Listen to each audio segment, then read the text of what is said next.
Okay, we're good to go. Okay, it's 6 o'clock.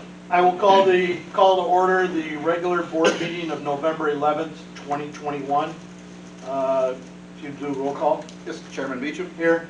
Vice Chairman Shroudman. Here. Board Member Cadwalder. Here. Board Member Crawford. Here. Board Member Ponder. Here.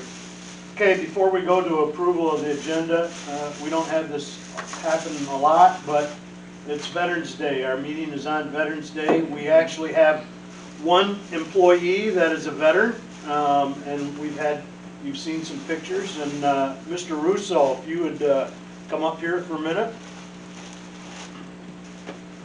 So I know you were in the Navy, so I don't know if you got one of these flying at home, but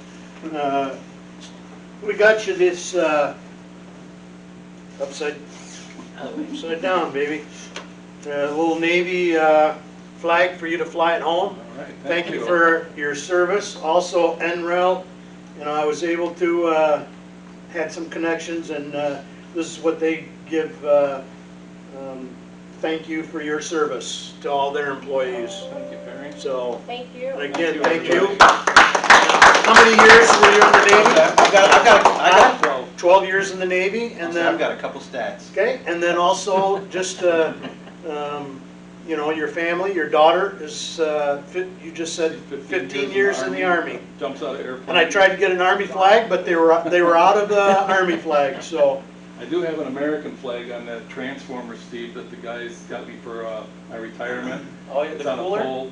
Yeah, it's on a pole next to the lake. It's only about that tall, but I put a post on it where I have an American flag flying on it on the lake for everybody. You'll just send me a picture. Yeah, That's pretty cool. thank you. So thank you for your service. Thank you. Yeah, so, Charlie's got a few things. yeah, so Tom served in the Navy from 1977 to 1989, and personally I found it fascinating that he served on 2 U.S.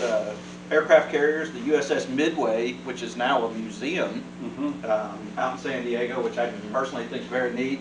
He also served on the USS Independence, and he also served on a guided missile fast frigate, Yes. the USS Elrod. So, Tom, thank you for your service. Thank you. I And- appreciate it. And being an aircraft carrier, he does not like to fly. I was catapulted off. You're getting a little bit better at that now? No. No. So anyway, thank you for your service. Thank you. Yeah. Approval of the agenda. I would entertain a motion. So moved. Okay, it's been moved and supported. Any further discussion? Hearing none, all those in favor signify by saying aye. Aye. Opposed? Motion carried. Approval of the minutes from the October 14th, 2021 regular board meeting. Just before we take a vote, I want to make sure everybody received the edited copy. There's a slight addition to the board comment section, but I want to make sure that everybody saw that, aware of it before we, those are the minutes that we'll be approving. Okay. Moved again. Okay. I'll support. It's been moved and supported. Any further discussion? Hearing none, all those in favor signify by saying aye. Aye. Opposed? Motion carried. Public comment. Tom, you're a public, You've had enough? Okay. Moving on to action items, and I'll let Charlie take over and introduce our guest. All right, thank you. So as everybody's aware, we've got Steve Donkersloot in the house. We also have Pat Boland, who's the CEO of MPPA, CEO and General Manager of MPPA. They manage our power supply for us. We work very closely with them. But as I've asked them to come and just kind of provide a background on what MPPA does, market conditions, kind of what what we're looking at. Obviously, provided the board with quite a few updates on upcoming changes and pending changes. We're looking at the retirement of coal from our generation fleet. We've signed 2 new solar PPAs this year. The makeup of our generation portfolio is changing. So as I think you'll see from them, we've got some challenges and some pretty awesome opportunities ahead of us to control and modernize our power supply. But with that, Pat, I'll I think Steve introduced some, but our board members are Tina Cadwater, Andrew Schraubin, Daniel Crawford, Perry Beecham, and Craig Fonger, and then Jim Salzwedel is our council liaison. He serves on city council, and then I think you've met most of the staff, but Casey, Julie, Brian, myself. So with that, I'll turn it over to you guys. And I'd introduce Steve more, but you guys know better. I've actually had my performance review in this room several times, so thank you for loaning it out to the executive committee of our board. So. Yeah. Well, we started out over at the Main Street Inn, or Yeah. we would rent that, and then we came here large times. You know, I think we've modernized the room so it's more appropriate. Right, So, right. And And the last time I was here with the, what do you call it, board ass, it might have been one of our years. We appreciate you making the trip over from the Yeah, other side no, of the state. I love doing this, and I really appreciate the opportunity to catch up. There's a lot happening in the industry, as I'm sure all of you are aware. And, you know, this might be a bit of an exaggeration, but I don't think so. I mean, I think the next 10 years in this business may be as transformative as probably the first 10 years in this business. And that's saying a lot, because there's been some pretty significant periods of change. But when you look at the political and societal forces, and you combine that with the change in technology that's happening, you know, we've got some really interesting opportunities and some challenges on the horizon. But it's going to be pretty dynamic next decade for sure. So we put together a bit of a slide deck here, and some of it for a few of you might be old news, because it's just a bit of a refresher on what MPPA is and what we do. So, but then we can get into Lowell specifically. as I know you guys will interact, questions Yeah. throughout, so I mean, we can be a conversation, not just a presentation. Right. I don't want to talk at you. Just before I get into that, my background here, I actually have not been with MPPA that long. It's 6 years. I came in September of 15. And prior to that, I spent most of my adult professional career in the energy trading marketing side of the business. And prior to that, I was at Detroit's back in the day when the deregulation, so open access order 88 occurred, which deregulated the wholesale power market. I was in the midst of that. And actually, my very first job out of college, I sold energy control lighting systems. So my clients were utilities, and that's kind of how I got into the utility business. So I just want to give a little bit of a history on my experience there. So I can control this, or I think you? Julie will be taking Oh, okay. notes. This is just, All right. I guess we don't need to talk about the first slide. I'm sure you're pretty well aware of your public power stats. But the next slide is just the. Oh, that's okay. go to the next one. There we go.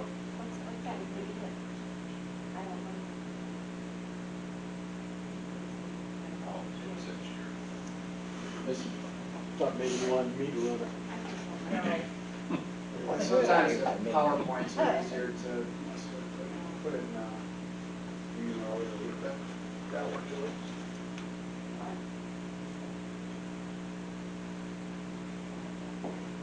So you got out of college and you went straight to an energy source job.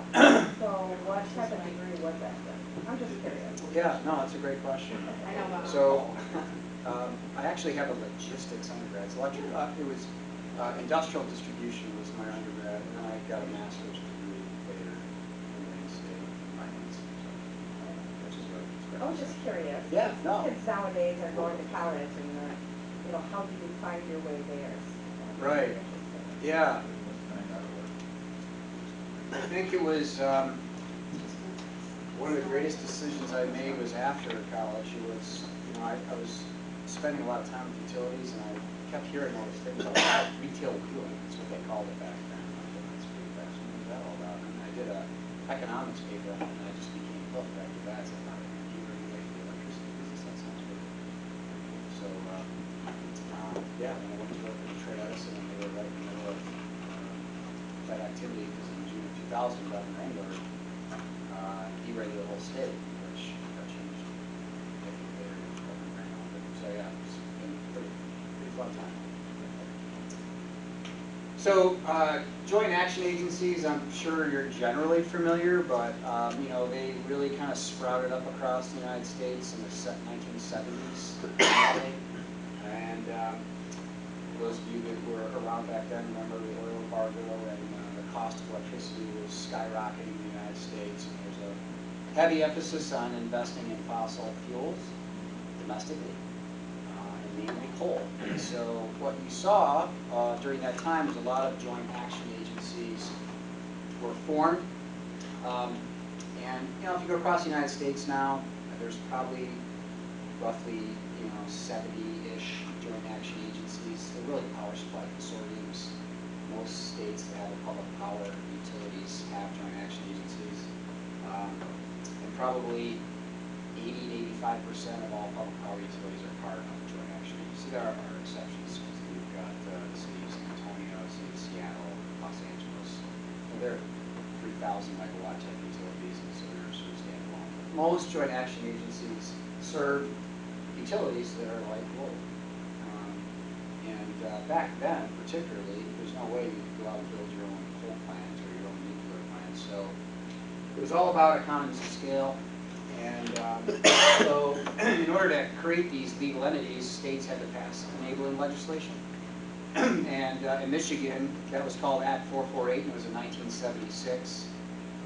And basically that allowed a legal entity that could be sued or sue, could own property, could go into the public markets to borrow money, and they had take-or-pay contracts with the members, the downstream utilities. And that's exactly how MPPA formed.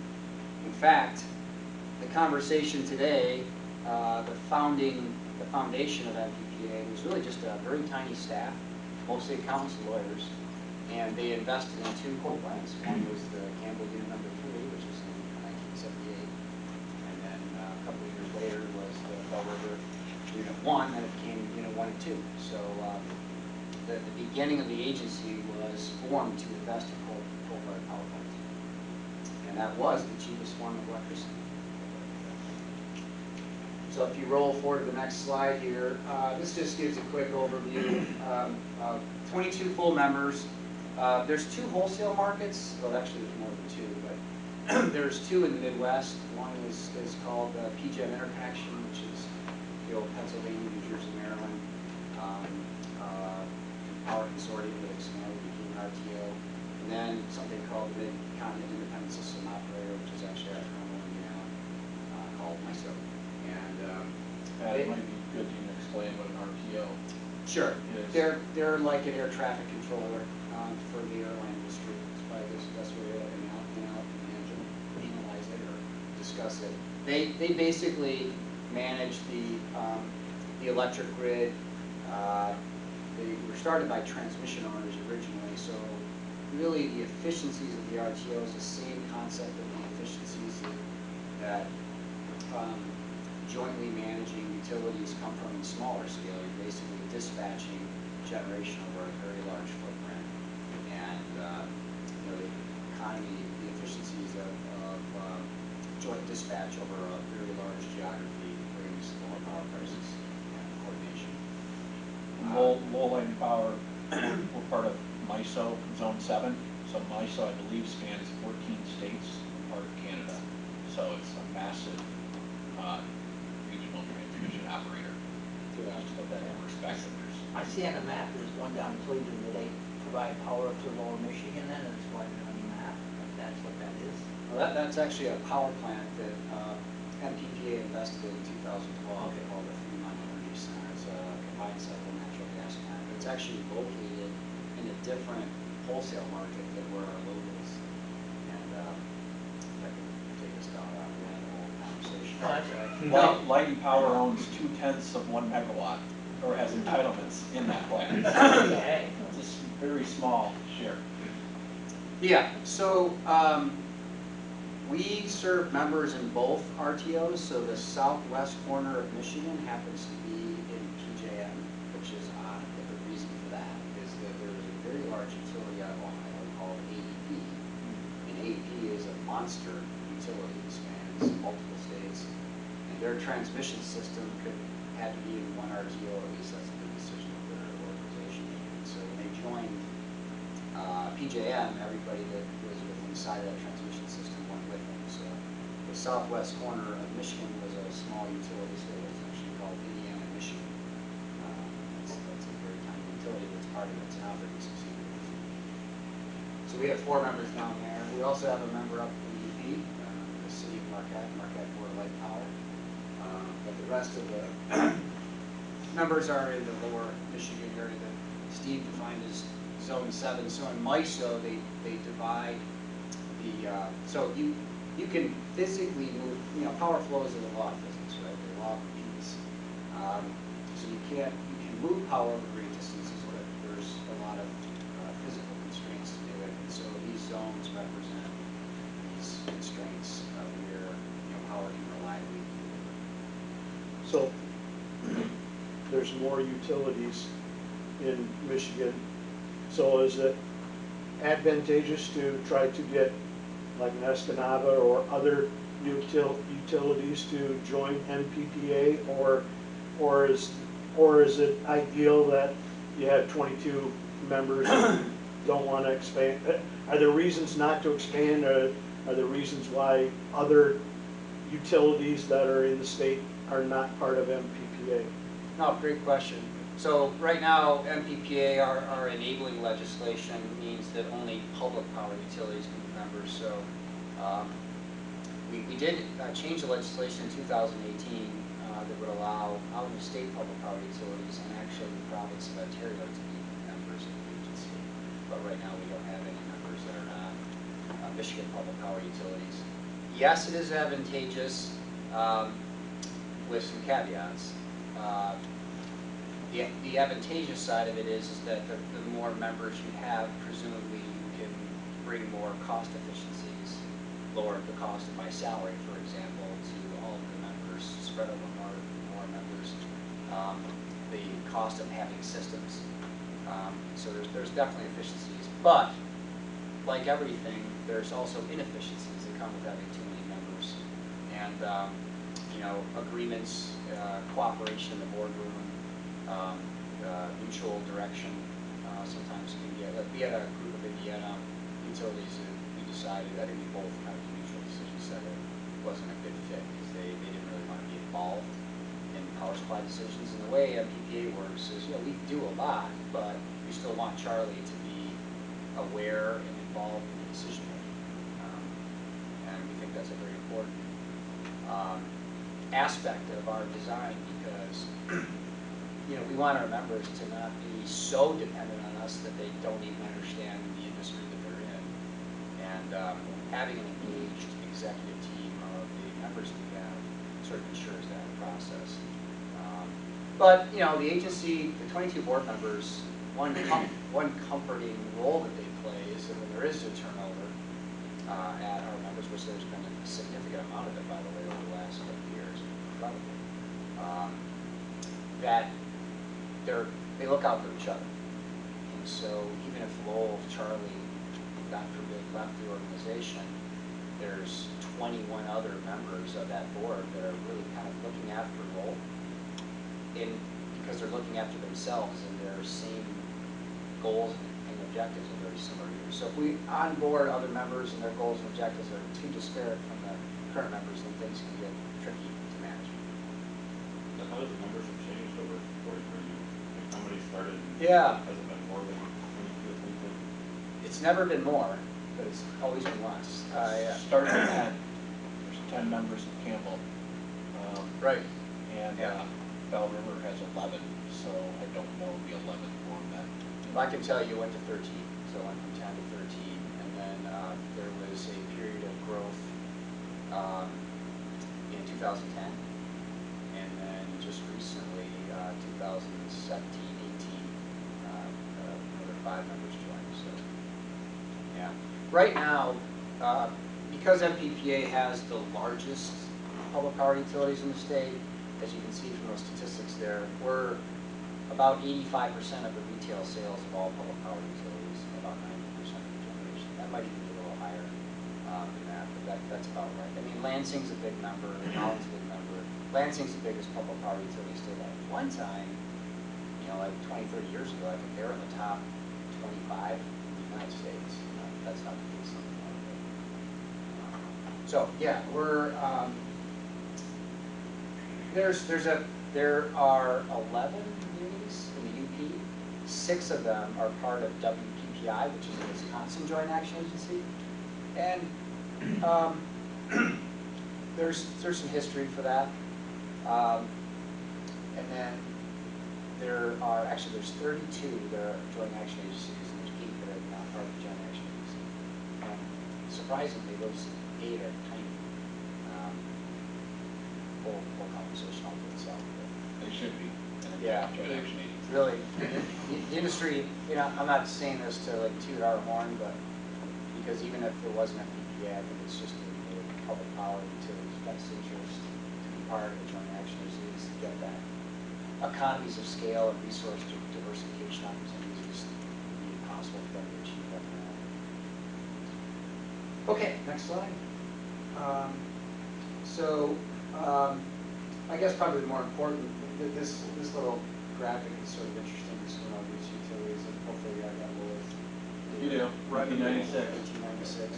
On our 25th anniversary.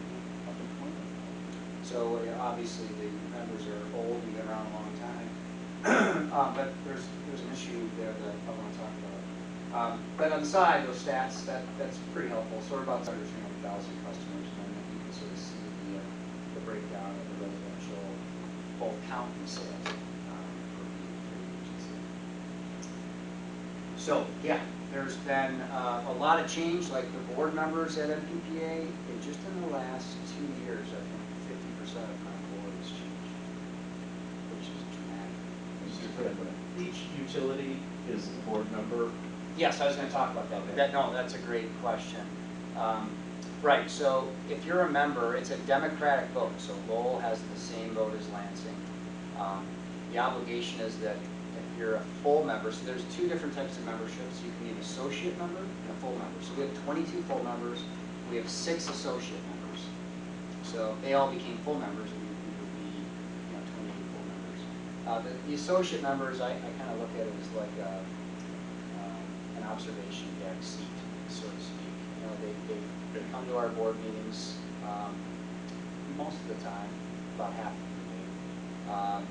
They can get services from the agency. They can listen to board meetings. They can participate in discussions. They can't vote on anything. They can't make any decisions. And then they can. It's actually harder to become an associate. Once you become an associate, it's actually the board has no vote. You can actually apply to become a full member. Now you got to join a project, so presumably you wouldn't do that unless there was a strategic rationale for joining the project itself.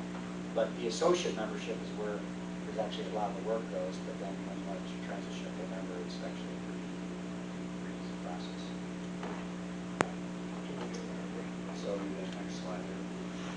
So this sort of addresses your question. So the way I like to look at it is there's sort of 3 entities that make the decisions at MPPA. The Board of Commissioners.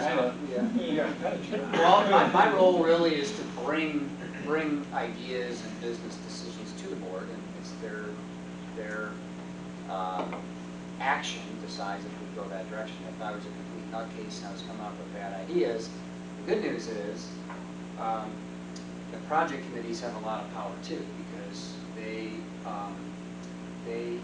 are responsible for their specific project, and we'll talk about that in a minute. They have their own representatives. They have a chair and vice chair. They have a project committee, and they have a lot of power. They have voting power at a board. So if they want to do something, if they want to make a decision regarding their project, 99% of the time, the full board is likely going to approve it. There could be a situation where their action, the full board, thought would cause a financial problem for the agency itself, and that would be a no-go. But those are hard to imagine. Typically, Then myself, I'm the only contract employee. Actually, I have an employment contract. Everybody else, and I'm at will too, from the perspective.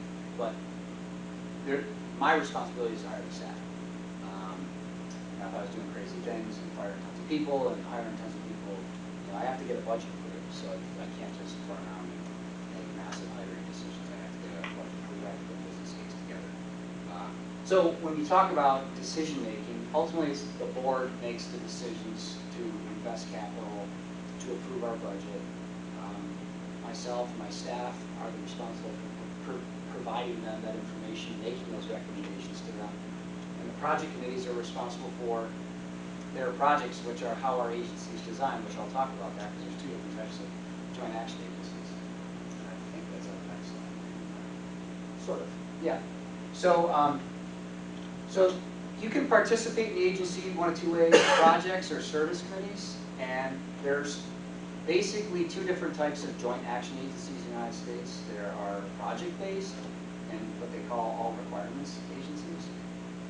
Project-based, I think, is the best model. It's the most difficult for an executive, but it's the best model because what it really means is that you, the utility, can choose which services or projects best complement or fit your needs. And the best example of that is Holland. Holland has a lot of local generation. So they choose to participate in projects that best complement what they need for their city. And that's true with all of our members. So a project-based agency to me is all about choices. It provides a lot of freedom and independence for the public power utility and choice. So if you say, I don't want to participate in your next gas plant, I don't want to participate in your next wind plant, you don't have to. An all requirements agency, you almost get a rate like a retail customer. You get a rate from the joint action agency, you pay the rate. And I think Charlie's familiar with this concept from where he's from, Tennessee, because TVA treated a lot of those public power utilities down there almost like they were part of an all requirements joint action agency. It became like a customer rate. And whatever their power supply portfolio decision was, they went along with it.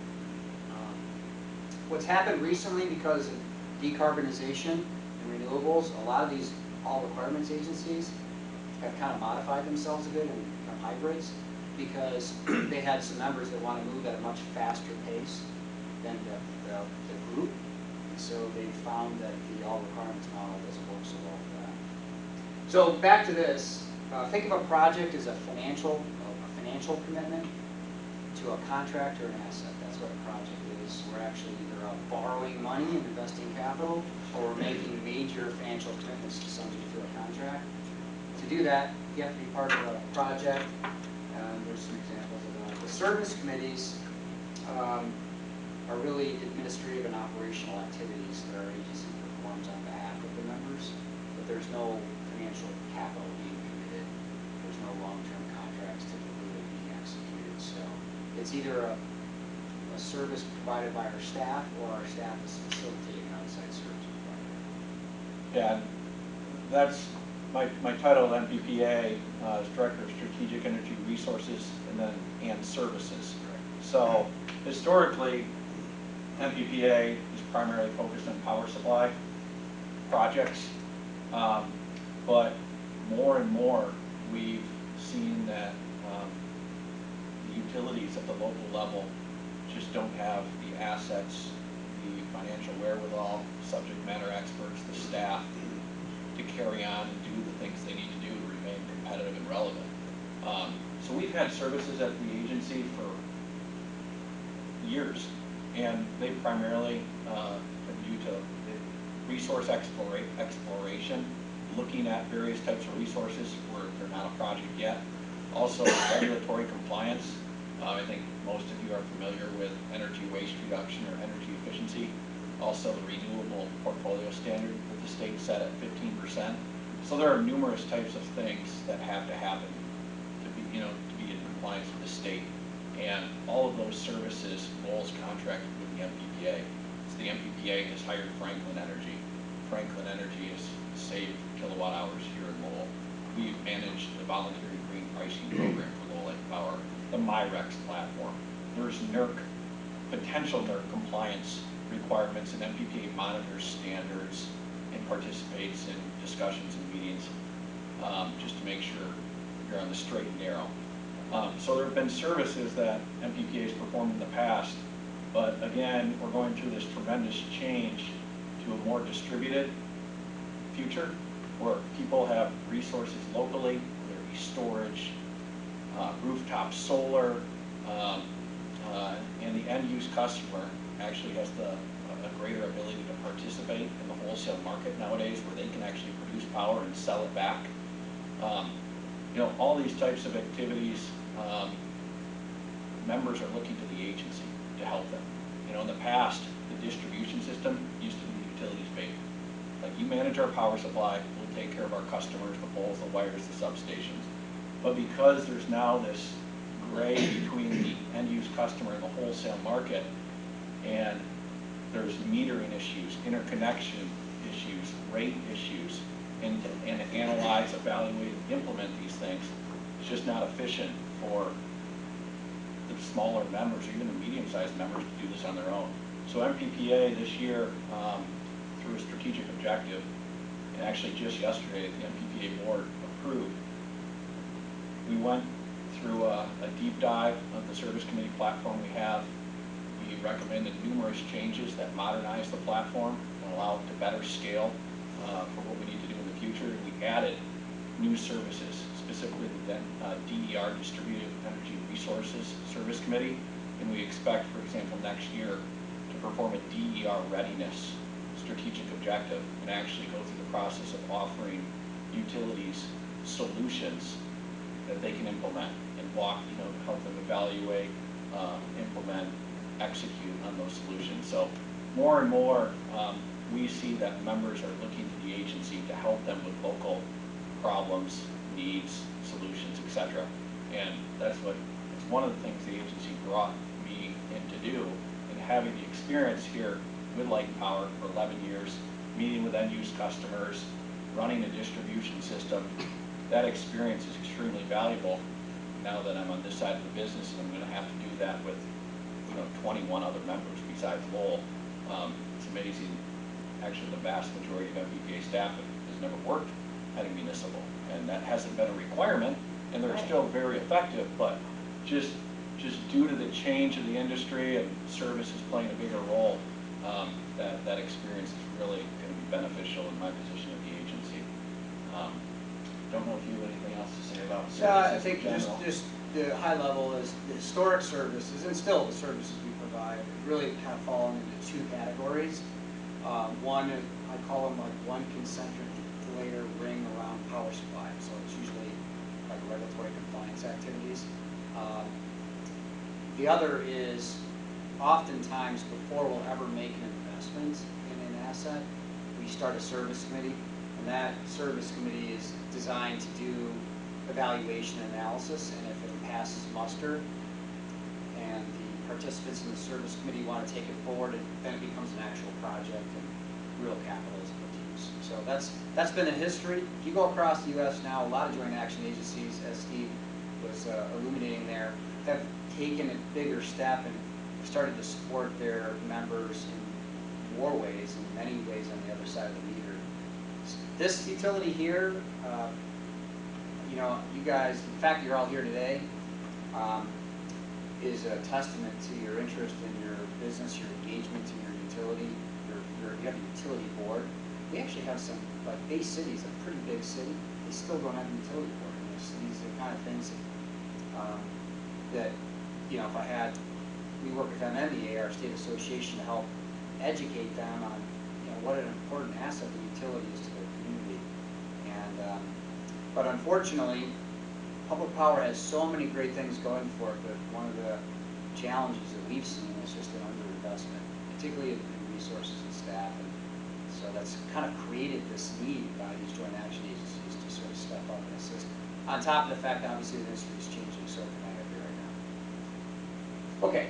So our primary business functions really fall into four categories. Obviously, power supply, that's what we're very familiar with. You're also probably generally familiar with what we'll call market operations. So that's the day-to-day blocking and tackling. You never see it, the activities we do in the RTO to make sure that your generation is dispatched, your load is scheduled, all the activities, the settlements that go on, market operations. Energy resource management is really what we call commercializing resources, assets, and markets. And we have revenue strategies for all of our member assets. That's what we call it, revenue strategy. How are we going to maximize the revenue for our members' assets? And that's called energy resources management. And the one that I dislike the most is the compliance activities. That's the guy carrying the big round paper. Now, obviously, the energy services side of things that Steve talked about are exciting, but the compliance activities are not. Okay, we'll go to the next slide. So, this one's real simple, but it's super important. You know, one of the main reasons you would be part of the Joint Action Agency really comes down to economies of scale and diversification. And that was as true today as it was back then. It's just different. So today, you're not investing in big coal plants, you're investing in big wind projects, big solar projects. And you're doing them at cost structures that are like literally 50% of what it would cost you if you had to do it on your own. These are large, huge projects, and you're taking very small pieces of those, which is beneficial in another way, not just the fact that you get a lower price and all that, but you also can participate in lots of them. When you participate in lots of them, you know, you're diversifying the risk that one of them is, you know, power plants performing as better you don't. And you know, solar is new. I mean, it's not new like new technology, but utility scale solar is relatively new. I mean, it's really only been the last 5 years in Michigan that these projects have really been built. And we're, all of us, the whole industry, people that make the panels, people that make the inverters, those of us that don't really exactly know how they're going to perform over 20 years in a state where it can be 95 degrees and 90% humidity, and also can be -10. Right? So performance risk across resources is mitigated when you do sprinkle little investments all over the place. And we're a really big fan of that agency. In fact, one of the conversations that will probably, somebody might ask me this question, so I'll just cut it off at the pass. You know, you have 26% of your power supply comes from Campbell Unit 3. If Campbell Unit 3 is built today, we would not let you, well, we don't have the obligation to stop you. We would do everything. We recommend not to. Highly recommend. Yeah, we would push you down to that, you know, 10, maximum 15% of your portfolio level to any one resource. The other things are specialization. You know, our staff comes from the other side of the business. We don't come from the distribution utility side, we come from the energy marketing and trading and operations side of the business, the wholesale market side, the dispatching power plant side. That's where most of my staff has come from. And so that's where our knowledge is. And for our members to employ those people as staff at their utility would be too expensive. So you share me, you share Steve. And then centralized financing. You know, when we borrow, we go out and borrow for a group of use, not just one, typically that results in lower funding costs. So our business focus, as Steve lightly alluded to there, we have a strategic plan. We do a 5-year strategic plan. We updated it in 2019. We'll update it again here in another year. But our business focus, the changes, and I had a slide from my executive team, it's pretty interesting to look at the composition of staff over time, but it's all about analytics, risk, reporting, efficiencies in operations, obviously engagement. Engagement's, you know, you sound like a sappy thing, but it's super important because if you're engaged, you're here, but some of our members aren't as engaged, and that's a real concern. If you're not engaged, you typically don't invest in what you're not engaged in. The market drivers are distributed energy resources, just the decentralization is another word people use of the electricity industry. Decarbonization, the other D that's happening, okay? The 3 Ds, digital transformation that's going on, and then the sophisticated consumer. It's amazing. I dealt with large end users at a point in my career. people like the Dow Chemicals and like the people that work with energy all over the world, very bright, super sophisticated. And I just looked at the knowledge curve. It's just astounding how much they learn, you know, and now many times, truthfully, some of our members, some of their end users know more about certain parts of the energy business than the utility business, because, you know, they're dealing in 10 states and 15 countries or something. So, you know, it's amazing what the internet can do. I mean, people can get access to incredible information. So, these are the drivers, and that's really, when you look at our strategic plan, everything we do, from the goals we have, from the initiatives we have, to the objectives we execute on every year, they're driven by these issues. Next slide. So agency role in decarbonization, pretty simple. It's about 10 acres, maybe a little bit less, a megawatt for solar. So if you think about, you know, how many megawatts of solar could you do in Lowell without a pretty big piece of property that my guess is you might want to use for residential or commercial development. So it's pretty hard for our members to put utility scale solar projects inside their footprint. Wind's even worse. It's more like 60 acres a megawatt. It's astounding.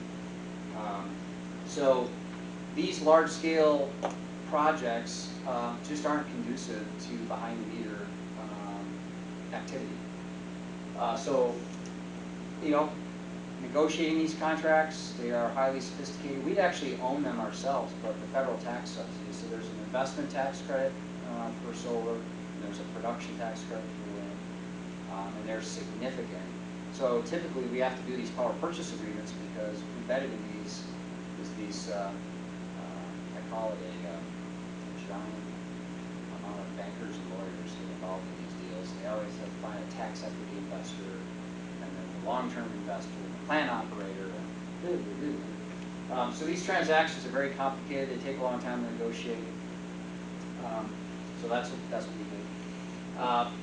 And we were supposed to get, I don't know if it'll be part of the budget, it wasn't part of the infrastructure plan, but there was an attempt to have a sort of neutralizing federal tax structure so that Texas and entities like ourselves could invest in these resources, but that hasn't happened yet. And then the operational interface.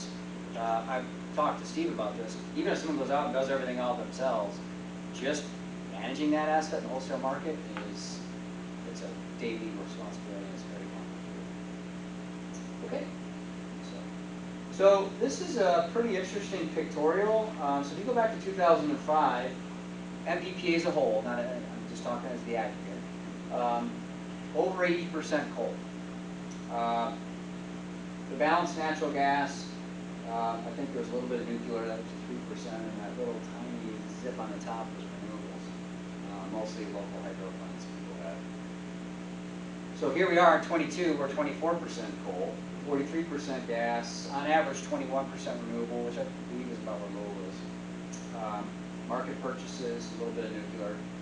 And as you can see, by 2030, actually this slide has to be updated because actually it won't be any coal at all under the current plan by 2030. So that last top piece, that resource opportunity, which could be 3.4% bigger than that, that's stuff we haven't done yet. And that could be all renewables, or it could be more natural gas. These are the things, you know, one of the other jobs that Steve has, that MPPA is thinking about long-term resource strategy. We're pretty proud. I think they may be eclipsed now, I'm not really sure, but we had the largest solar project in the state of Michigan. It's 150 megawatts, 160 actually. And it was about 2,000 acres, just to give you. Yeah. The 32%, that is not spelled out. The energy is there, but we just don't know where we're getting it at this point, Right. or we're still waiting for it to be produced. Essentially, we have a need in total. Right. 68% of the need has already been filled with resources in the portfolio. 32% is to be determined. So, TBD. I mean, there's opportunity to invest in new technologies, projects, renewables, And etc. it's going to be ready by 2030 if those projects have not even been started yet. mean, you're Right. talking about long-term, 8 years from now, it's, I mean, it's gonna go like that, and to be without 32% seems to be pretty steep. Yeah, but you see in 22 it says there's a market. Mm-hmm. Yep. We don't want to have resources for 100% of our load, because what if there's a downturn in the economy or a large customer leaves? You always want to have some market exposure, just because you don't know what's going to happen. There's another really more obvious reason that your utility will be very painfully aware of. So in 2010, I think, thereabouts, 2011, you, along with a number of other MPPA members, entered into what was considered to be the best renewable projects you could enter into. They're called landfill gas projects. And they're at $94 a megawatt hour. I think it's So if we had said, oh, you know, let's contract as much as we can, and that would be a big problem. So one of the things you kind of want in a portfolio is a natural churn, because technology is changing so rapidly in this business. I actually like the structure we have. And you know, we're replacing, like we did our solar and wind deals in the 30s, so it's 1/3 the cost of what that landfill gas project is. So when you look at a slide later, you're like, oh, how quickly can we get that out of our portfolio? Fortunately for you, it's not a gigantic part of your portfolio, but if we had went hog wild into that, it would be a big problem. And actually, you know, there are a lot of members, the history, you know, when you own a utility, like you built a coal plant to serve your entire city. And you know, you would never do that today from this management perspective. So, but there are problems, and we'll talk about them. Maybe next slide. So this is a pictorial of your resource portfolio by year, and you can just, you don't have to focus too painfully on the actual numbers that are in those blocks. I think that black box is your landfill that we just got done talking about. But you'll notice that the red and blue there are your your coal resources, and you'll see that we show Campbell exiting 25, so 26. You don't know that? We'll talk about that in a minute. And then we show Bell River exiting their portfolio at 28. We know that for sure, actually. So at least it being coal. you will not be coal, right? Yeah. And then you have very small amounts of purchases, which is a slightly different color of blue than Bell River. And then you have the green, or the lime color, which is your solar and wind. So you can kind of see, and then to the question that you asked earlier, you said, hey, that's a pretty big piece. Yours is bigger. So when you go out to 29, you have a very large part of your portfolio that's open. And that's something that Steve and I are, concerned is not the right word, but we're highly focused on. In typical, if you try to build a large-scale wind project or a large gas plant, it's 5 years, from start to finish. By the time you start scoping it out, permitting, ordinances, contracting, it's about a 5-year process. And going through the MISO queue, so that RTO takes a couple of years just to get connected to them. Fortuitously, however, decentralization has provided some old tools in the tool bag that didn't exist before. You could, technically speaking, slap recip CAT engines in town here. You could probably do that in less than 18 months, forgetting COVID supply chain issues. But that aside, so Zealand used to always say, well, if everything falls apart, I'll always fall back on that option. You also have your customers too. We don't need to get into weeds on demand response, but that's also another tool in the tool bag. So this is your pictorial here of your resource opportunity. You see, we refer to it, Steve, as we call it the NOP, the net open position. And you know, clearly in these big projects, there's actually a lot of good news story coming out of this too. I wouldn't be so, I mean, fossil fuel, you know, there's obviously a lot of risk that goes with that too. So you're taking risk out of your portfolio.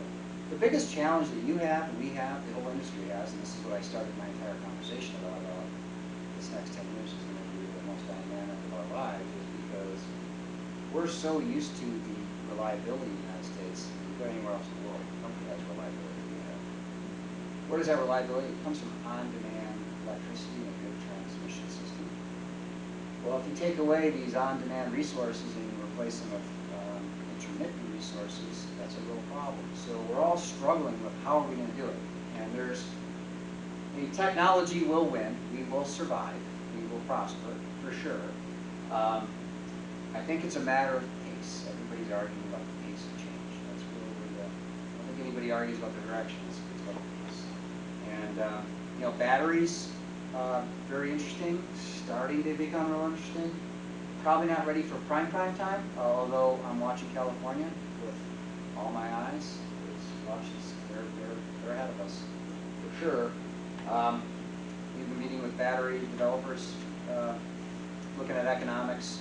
So, but it's that reliability, it's that resource adequacy is what we refer to it. That's the biggest issue, that's the problem we gotta solve. And there's no easy answer. I could literally talk for hours about it. Yeah. You mentioned batteries. Yeah. You mentioned batteries, but right now there's also a big thing about harvesting the Raw materials to make those batteries. Sure, from right. an Yeah, economic side too, so it's gonna be a keeping clash all the way across. And hopefully, though, other technologies in battery will come along, like iron air and liquid metal and all of those other kind of things that they're trying to design to actually use resources that are already abundant to create those batteries. So hopefully the lithium-ion stage of growth is short and quick. Right, I mean, Short and, everything has a yeah. consequence, right? Yes, And exactly. You're speaking about the lithium mining consequence, and that's a big one. You know, nuclear power is another interesting one because these big projects have just, unfortunately, you know, so many things have gone wrong with them over the years. From Fukushima in Japan to the financial disaster down in Georgia, the project was, you know, mostly over budget by numbers that are mind-boggling. So the small modular reactors are another thing that's super interesting, and the Joint Action Agency that's like us, actually, the Utah version of MPPA, they're very involved in the project out there, but you know, it's a long road. But if that were to come to fruition and they could build them more economic, that could be a source of, you know, carbon-free energy. So lots of challenges, lots of smart people, lots of arguments at the state, and actually, if you, I would encourage you to do it, but if you certainly are enjoying lots of reading, you can get involved in the Consumers Energy IRB, which is what we're involved in. And there's a lot of testimony in that case, and a lot of these types of issues are being addressed in that testimony. So, next slide. Well, Go. so go back Not this one. next slide. So where are we with, I mean, so we're looking at Bell River, Campbell. Where, and I'm not seeing natural gas anywhere on that.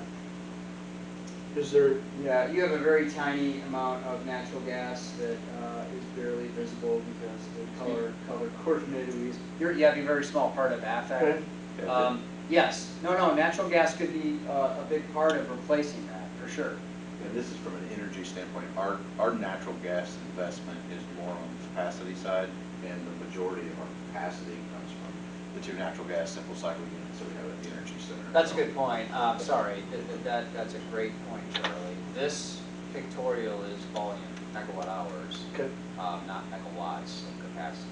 And we could have done that, we can't. No, I'm just, Yeah, but you're correct to say, like your utility here has a little bit more diverse portfolio when it comes to capacity. You have local resources that are about 4 megawatts. Oh, Casey, what do we get accredited for? 6 point? 4. 6 point, I give them, yeah. That's great. So sorry. well, I wasn't even thinking of that. I was thinking of Calcasta. Yeah, Calcasas is a peaking unit, so the energy produced there is Pretty minimal, Okay. and Lowell shares minimal, and you know, when it runs 5% of the year. But that's a good point. When you add that to the 6.4 you have, you're what, 8 megawatts?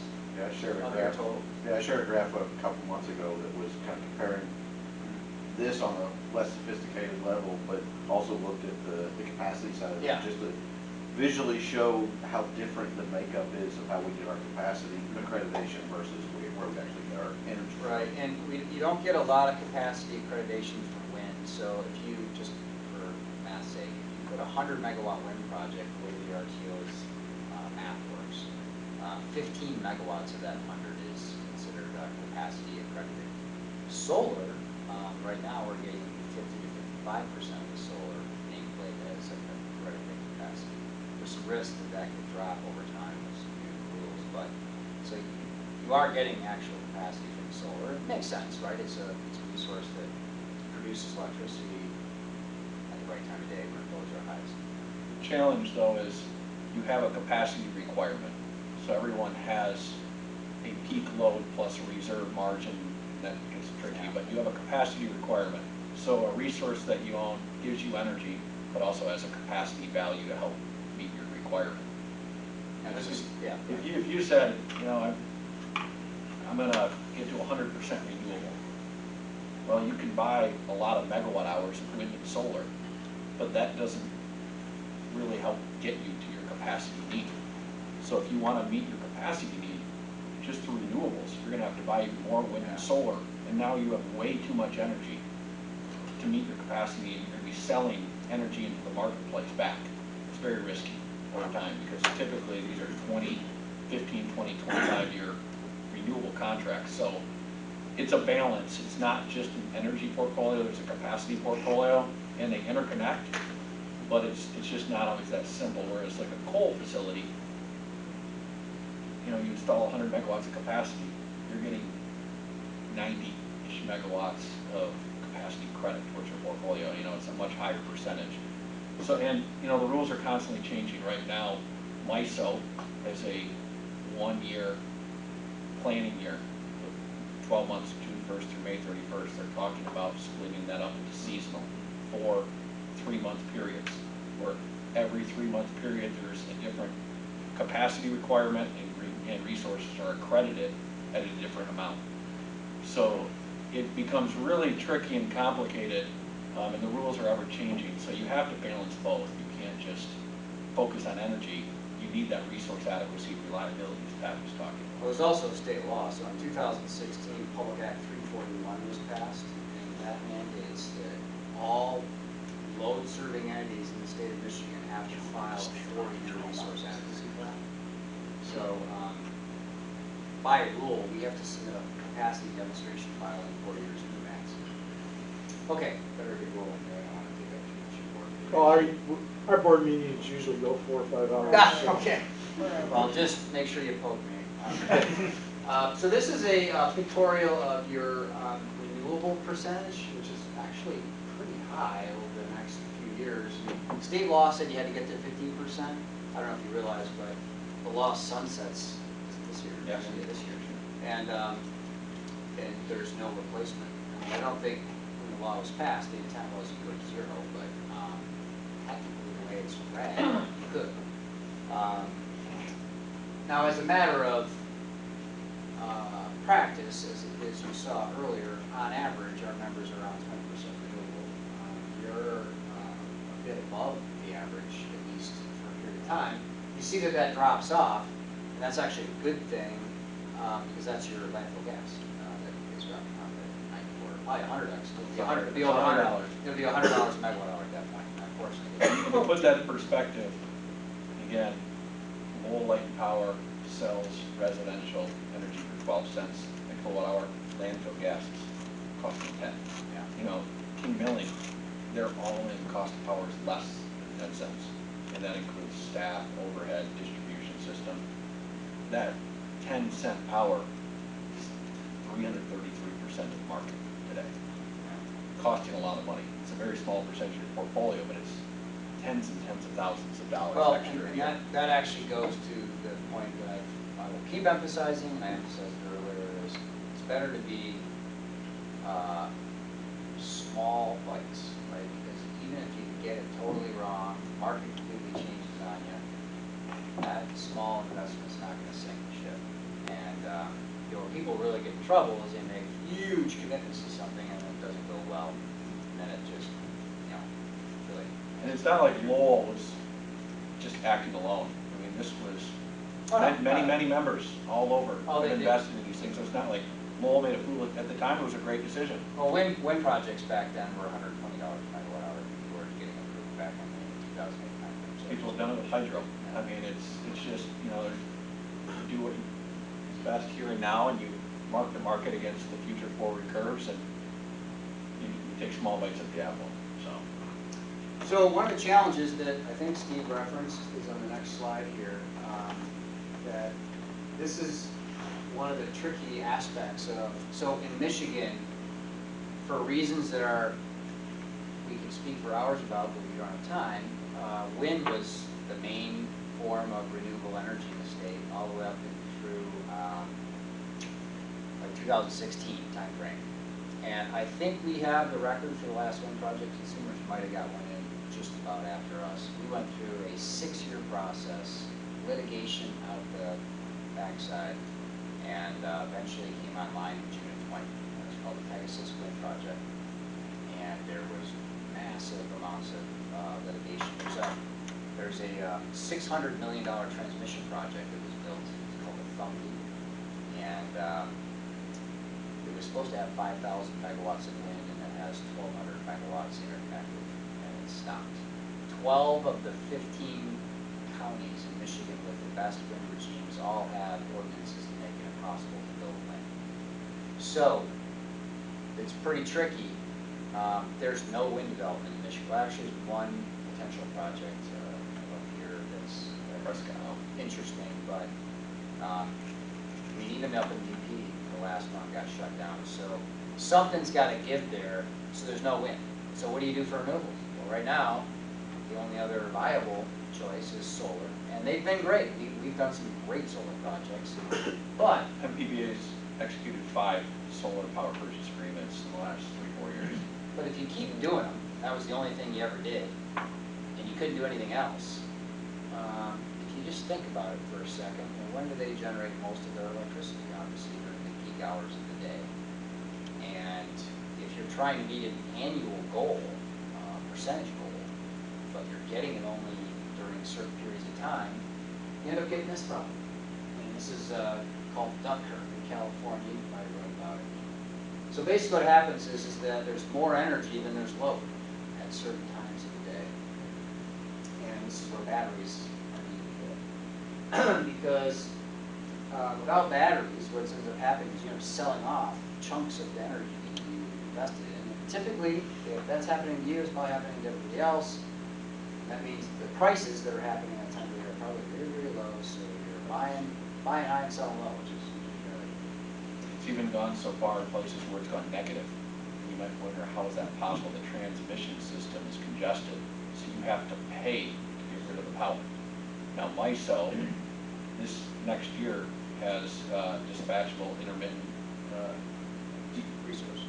resource rule where they can actually dispatch solar down, because they're anticipating in the future this problem could happen. So if you look at a renewable goal, just this is my need over a year, this is how much I can get from a resource, and you just do simple numerator by denominator math, that just doesn't work, because the reality of what MPPA does for every municipal, there's 8,760 hours in the year, and we have to bid in your load and what's going to help meet that load every hour for ultimately every day of the year. So this problem could happen, and we have some members who have very ambitious goals, and it's starting to happen to them. We're trying to educate members that MPPA, we've done a lot with renewables, we're bullish on renewables, we saw the transition we've made, but again, you have to think about the practicality of, is this actually possible? What are the consequences if we go too quickly, too fast? Yeah. So Do too much too fast. So we're keeping an eye on this. You're not in any kind of jeopardy of hitting this issue. No. Goals. Don't worry about it yourself. But you know, we do have members like Traverse City that have done a ton, and they're kind of on that. They're getting close to these types of issues. So batteries are really going to be a very important part, because this is where the battery would actually get charged during these hours, and then it would release the energy during concept behind batteries, and I do believe we will get there. The question is, when's it ready for prime time, where the economics are not so extreme that it's impacting residential rates and retail rates. Okay, I think we're getting close to being done here. So what I like to say, just big picture, when you think about the things that we know are happening, is that They're really painful. Yeah. It's not paint free. yeah, that was really strange. You'll see it Steve real did quick. something, just- There it is, it's on mine. Oh, no, it doesn't. I thought it might show up. It's just a color. I see it. It's really here. That's okay. Sure. Yeah, point to the UP. Yeah, so the arrow actually just meant, decentralization is growing, renewables and load management growing, large power generators, controllable resources declining. And those are, so, we know that. That's happening now. That's what we do know. What we don't know is what's load growth going to be. From 2008 and 9, we lost 10 years of load growth during the Great Recession. People did rebound, but it's been pretty meager. There was a big rebound in 2011, 12, and load growth in most areas of Michigan was pretty paltry, percent and a half a year. Then COVID happened. Now we're rebounding like crazy out of COVID. But what's load growth going to be? Are there going to be EVs? That could really change load growth dramatically. Land use, I just mentioned it with wind. Solar, it's not a freebie either. We start taking up thousands and thousands of acres. People start saying, I don't want any more. Power flow. So this is an interesting one. Most of the big power generators are built on waterways, lakes mainly, some rivers. They're all closing. Typically on the outside of the state. Now, all the investments going into rural areas, solar and wind, different locations, is changing how power flows actually. So the transmission system, the pricing that you see, is changing right before our eyes. And it's been happening slowly, so people have been almost forgotten about it. I watch it quite a bit, and it's going to be significantly different in the next 5 years. And then reserve margins, which Steve mentioned, which is how much slack in the road do we have in the industry, and that's getting tighter and tighter. We're definitely in an area now where reliability is on all of our minds. So that's what we're focused on. That's what our business plan's focused on. The next slide's a wrap-up slide. It's really just a mom and apple pie slide, but it's we got to work together. Joint action agencies we're only as good as our members. I count on Charlie to be a good board member. He's my boss. And getting direction from him and my other board members is critical to my job. Obviously, my job is to educate him, communicate to him, help him understand what's going on in the industry outside of Lowell, that he can be educated and help me make good decisions with the agency. So we have to work together. There are some of our members that are going to need more of our help, as Steve has alluded to, on the services side. So we're investigating how we can complement our members. Might have to add staff to do more for our members. We don't want to lose members, and I mean lose like they go away, they don't become utilities anymore. That is a risk. So it's all of our job to work together, and I think joint action agencies are a great way to do that. Collaborate. Charlie can work with Holland and Grand Haven and Zealand, all right around here, and they can share ideas and experiences, and then they can partner together on opportunities through joint action agencies where there can be a good thing. So that's what I have today, and happy to answer any questions or get me out and get the report. So I have a few. Sure.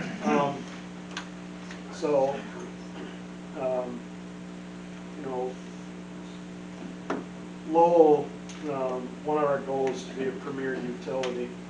I get the other things that I'd like to know about MPPA is what other kind of services provide besides just putting together our portfolios and everything. And what I mean by that is so we just went through last special board meeting of evaluating our manager, and looking for, I guess I'm looking for like help from the MPPA of like evaluation forms, where with our 22 membership, where Where do you stack up?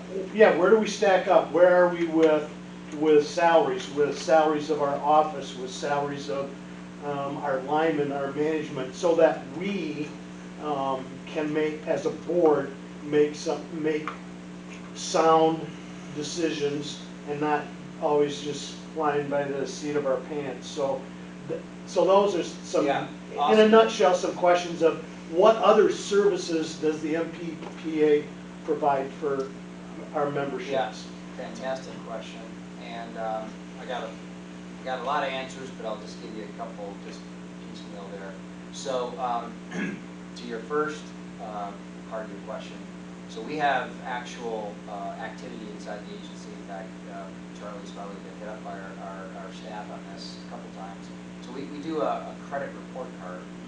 That's been a long time program that we do at MPPA. So we basically run your financials through S&P, Moody's, and then provide a credit score back to you. And in there isn't just like, hey, here's your score. There's recommendations on how to improve various activities at your city. We've expanded that now, and we're doing what is called a business model risk assessment. So we're looking at, and there's multiple pieces to it. The two that we're concentrating on now are your rates. How competitive are your rates to adjacent utilities? So there's a rate competitiveness aspect of it. And then there's a load concentration risk element of it, which is another huge risk of utilities. So the idea is we're going to continue to expand that. Steve mentioned DER readiness, that we find that to be a huge risk. And that falls into really kind of three categories: your rate structure, your metering capability, which you guys actually move quickly for a small utility, which is great. Your interconnection standards. So how ready is your utility for decentralization? How capable are you to weather the economic risks associated with that? So those are some activities right now that we're doing, and you're going to start seeing, Charlie will start seeing these reports from MPPA. As it relates to the other part of your question, which is salaries and those types of activities, we work pretty closely with MMEA, which is the Michigan Municipal Electric Association, and together, between the two of us, we're trying to do things like that, because I'm extremely interested in that too, because if our members don't compensate employees properly, typically the employees leave, and then there's not good people to work at these utilities. So we're super motivated to make sure you're aware of what's going on with compensation programs, what are other people doing in the industry. So MMEA and MPPA are working together there, and maybe one feedback, it hasn't been a structured process, which it probably should be. It's been more, not haphazard, that's the wrong word, but it's been more spot work with our members about, hey, well, you lost somebody, here's what the compensation range is there. And I think, to your point, we've been starting to do that in cybersecurity readiness as well, through MMEA and MPPA. We need to do a lot more there, but that's another aspect. So those are a couple examples of things that we are doing inside the agency that you'll be seeing more of, and there's a lot more. We have a strategic plan that lays out all of that, and I'd be happy to share either all of it or bits and pieces of it with you. Great. That's pretty much in a nutshell my questions. Sure.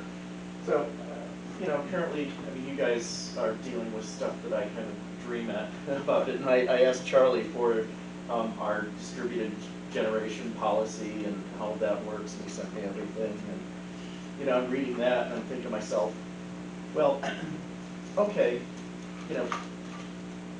there are going to be distributed generation things happening on a national, state, regional, and hopefully local level.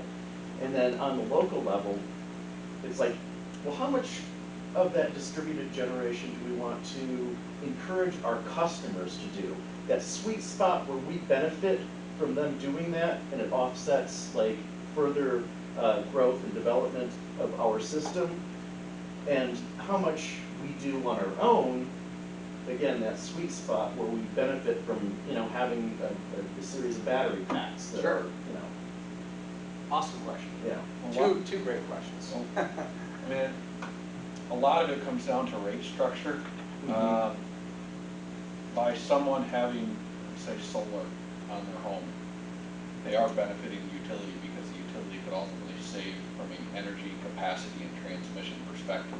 Right. So you want to appropriately credit that customer for the savings that the utility will experience.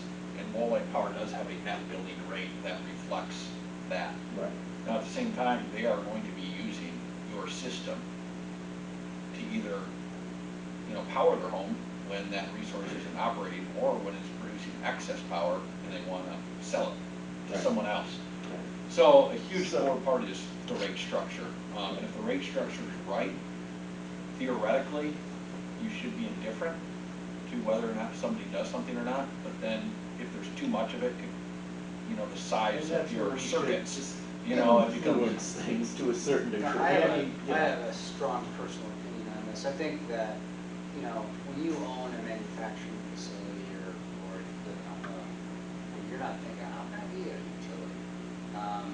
That's not part of your thought process. The only reason that people go down that road is because they're doing it because they want to improve their reliability, or because they don't like the makeup of the power that the utility has and they want to change that. Those are really the two reasons. Or safety line. Those are the reasons. Some people like to feel, see, and touch it. No, I get it. Well, I'm one of them. I didn't place it, but, you know. So, but here's the thing. Long term, if you have a very engaged utility, you're working with your customers, which is going to be more important in the future, they really want you to know. Now maybe it'll be located at their location. They'll probably know. And that, to me, is the best model, and I think it's also the best model for the customer, too. You know, and there's I'm obviously talking probably more C&I customers, commercial and industrial customers here. But let's just face it, most end users don't want to own utility stuff. That's not why they're usually doing it for those three reasons. There are tiny exceptions to that. So typically, the utility is in the best position to manage those resources, to invest the capital in those resources. And if you can address those other three reasons by being a competitive utility, having clever rate design, because you've got to capture the cost of operating the utility, your customer service. So that's the problem with net metering programs. A lot of people like them, but you know, if they're not done effectively, they can drown the utility. Right. So, yeah, if we have our customers, you know, producing power, and we, you know, buy from them at the rate, we're essentially selling it to them. So that's, so, where am I going with this? Oh, we can, what we're buying from them, we can turn around and sell that to the grid at the market rate price. Is that correct? Most often what's happening is you're just displacing what you would otherwise buy from the grid. Right. Yeah. So, and that's effectively the same economics if you think about it. If you start exporting power out of your system, that's a whole different type of thing, and that's not. We call it behind meter generation because, Right. and MISO has an affectionate term for what's called load modifying resources. It modifies the load. So it really just reduces what you're pulling in from the electric system. So we don't want to get into the business of trying to sell stuff into the grid on a Well, you regular de basis, facto are, Okay. because you're just reducing what you would otherwise use. So you are technically selling it. Yeah. You're selling it, you're crediting yourself. Yeah.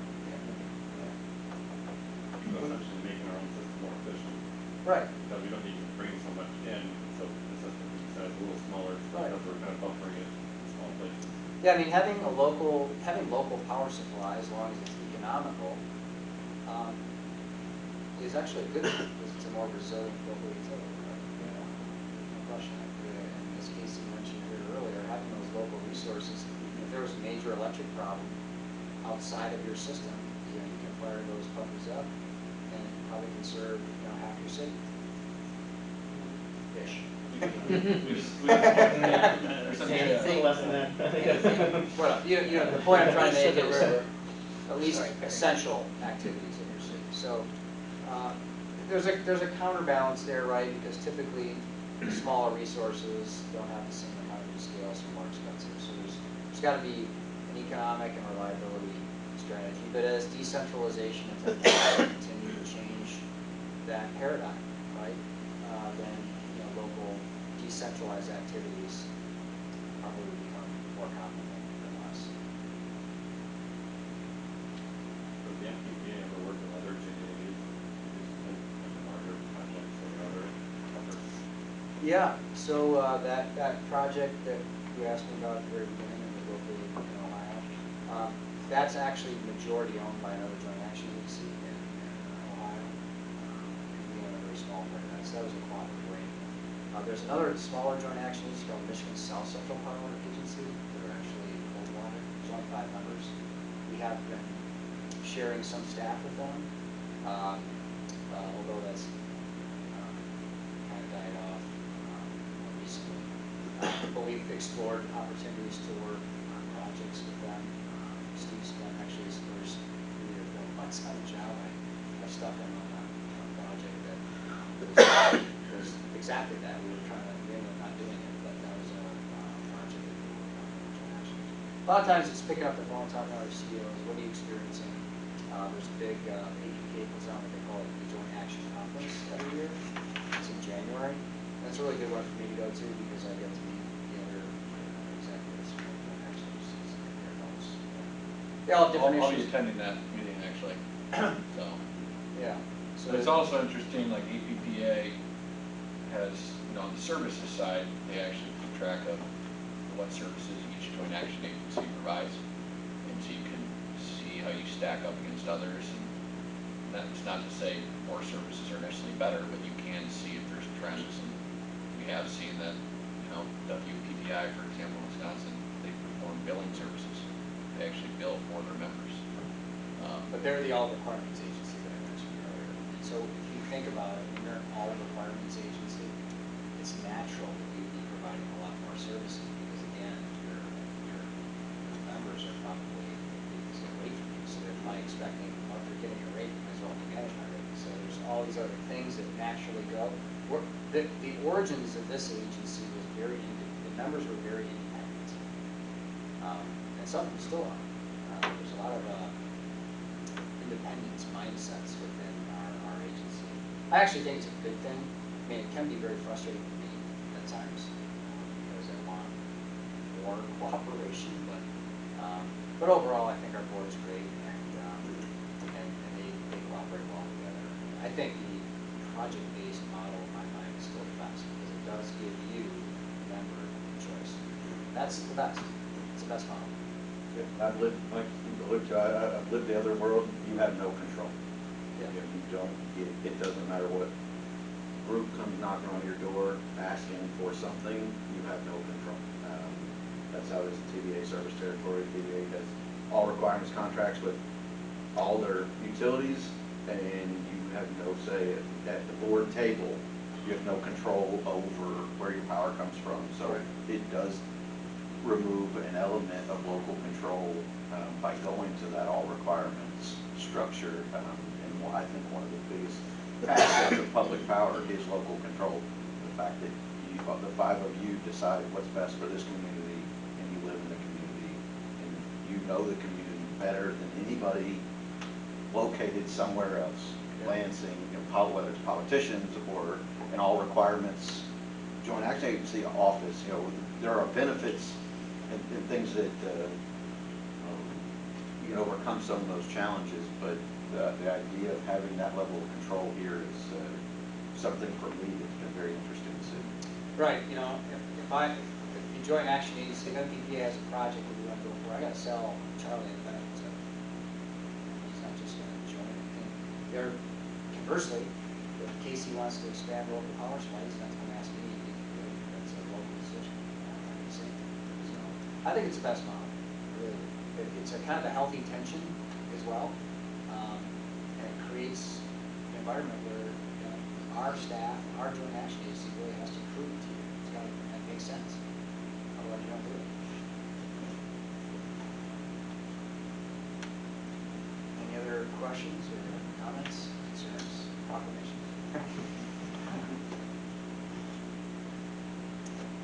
Well, if not, I really do appreciate the opportunity. I COVID has been really tough on me. I'm a personable guy, I like to get out. I just saw Charlie a couple weeks ago here, we had a great meeting, and just trying to get to know him in person. I'm really just trying to get to know a lot of our new members, it's just getting to know who they are. You know, that's the first part of the job. And, you know, COVID's really put a damper on that. I finally started to get out and road again and started to meet with my members. You just learn so much more when you go to the community and sit down and just see what's going on in town. You just don't get that same, there's no way you can get that same feeling from being out here. So, this is great, and I really, really appreciate the opportunity. Thank you for making the trip. Sorry, it took so Oh, much. yeah. No, we greatly appreciate it. This is not the first hour and a half topic we've covered. Okay. We've covered 2-hour topics, but we will be here for probably a few more hours, so. Well, I commend you guys for being so serious about your utility, and I mean that like sincerely. It's great. You know, I want all of our members to feel the same way. It's good for the joint action agency, and most of them do. But the public power industry, I mean, it's a challenge. I mean, compensation right now, jobs, and so it's great to see a super engaged board, and it's great for public power as a whole.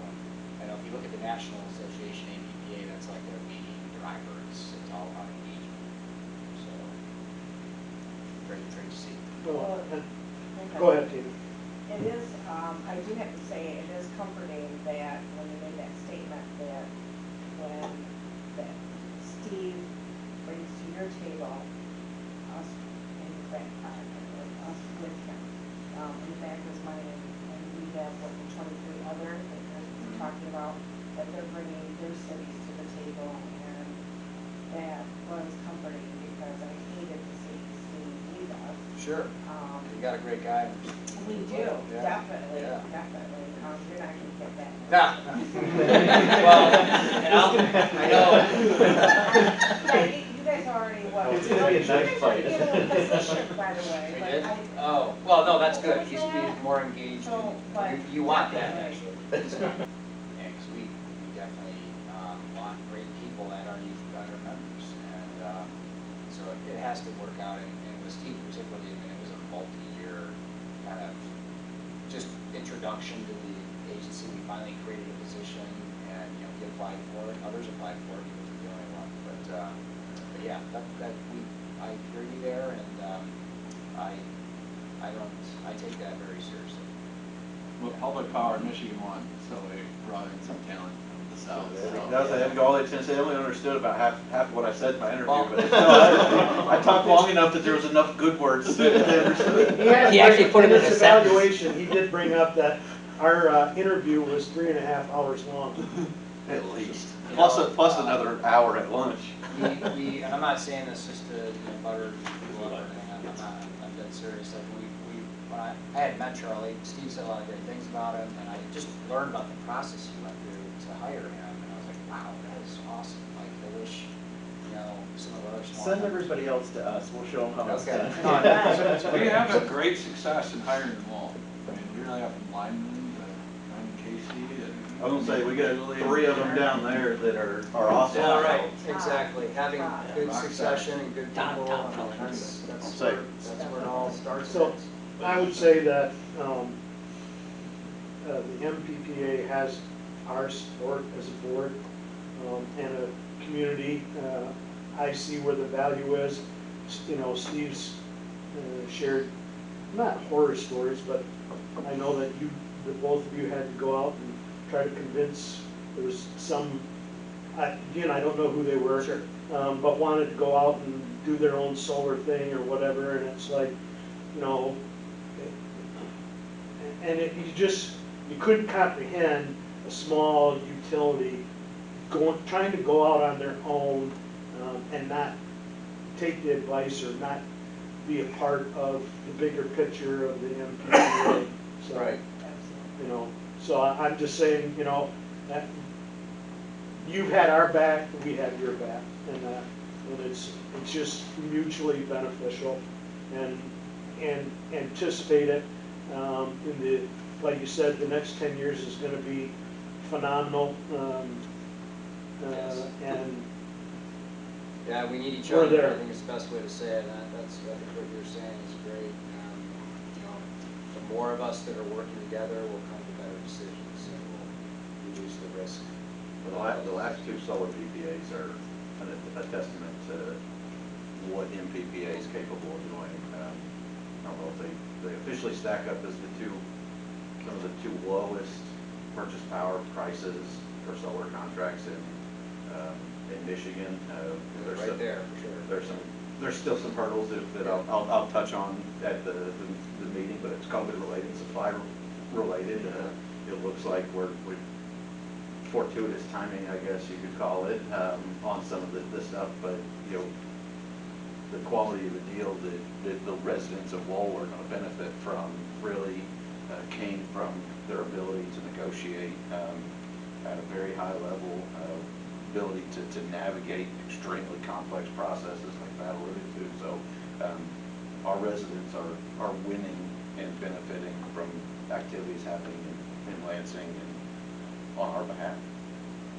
I'm a big supporter of the voice, and every time the word navigate comes out, Blake Sheldon has to have a drink, you know, so. Yeah. I gotta be careful, if Craig gets too much Diet Mountain Dew, we'll be here a while. Well, thanks again, I'll let you Thank you. get back to your other agenda, but really appreciate the time and love to come back again. And if we ever have a very particular project that, you know, I always try to get out and talk to members about it before we make a long-term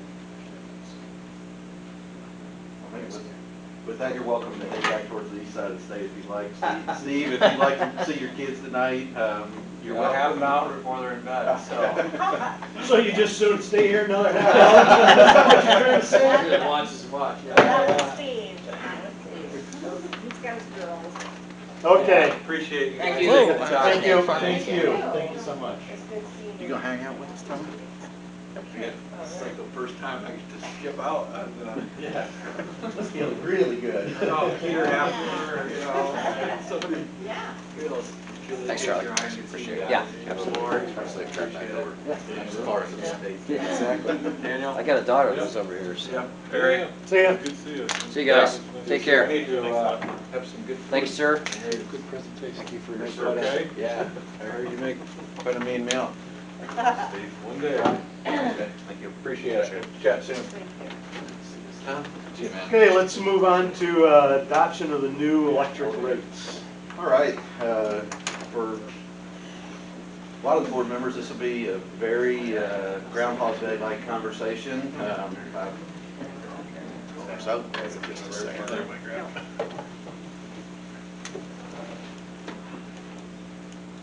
Let's just take a 5-minute break. Thank you. Take that. You got 5 minutes, Tina.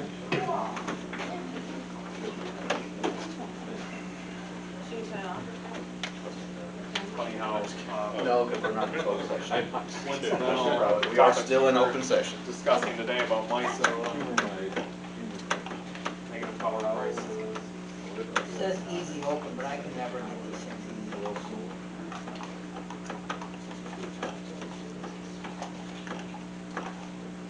It's called fight up.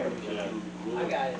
Craig, you had a great question about trying to balance the utilities benefits versus the, I don't know, customers' benefits every time we're distributed energy. It says 15. Yeah, so it gets like different number. That's like some Yeah, great and it would be, perspective. I'm Oh, really? excited to learn what those are, what those, intersections So are. anybody in your group take it? Your Western And you start texting, doing stuff, like making a decision whether we're gonna do something really strong. That's why with the limited energy that they produce without our distribution system, valued at like That's what. 5 cents a kilowatt. Now, somebody, I wish I might invest in Their that. power just reducing power that we would have to purchase. Yeah, on the open market. And that's how much. But that's, okay. Buy for it, get it from Theoretically, yeah, it's gonna be less than what we buy in construction.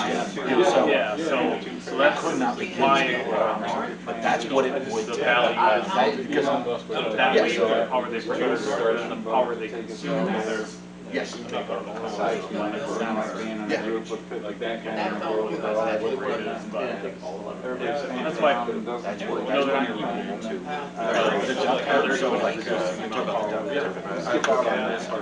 There's a different graph that I think shows it better. yeah. Like, Salt River Project, you know, without any solid numbers or facts, I mean, I'm trying to figure out kind of what, you know, what they are back napkin kind of math to produce their power. So that's, they have to pay for Yeah. something to take it. The LNP, Yeah, it's really, market balance very price. complex. After they bought one of those. More complex than you think. Well, yes, there's so much, That's- there are factors that I just know about. Transmission lines, Sure, yeah. you want to use it, you've got to pay for it, instead of 3 years somebody into else it, goes there and saying, yeah. well, we want it, we'll buy it from you. So until you can eliminate those transmission constraints, it won't be economical, because the market itself balances it. Yeah. Was that a magnet? Yeah. You had a magnet, I mean, you passed them all like magnet? I see the 100 year. I've got a jacket from the 100 year downstairs. It's in my office. The green jacket. I put it on. I think you're. No, Me and Tom might be the only two that know what that is. I just thought I'd take it.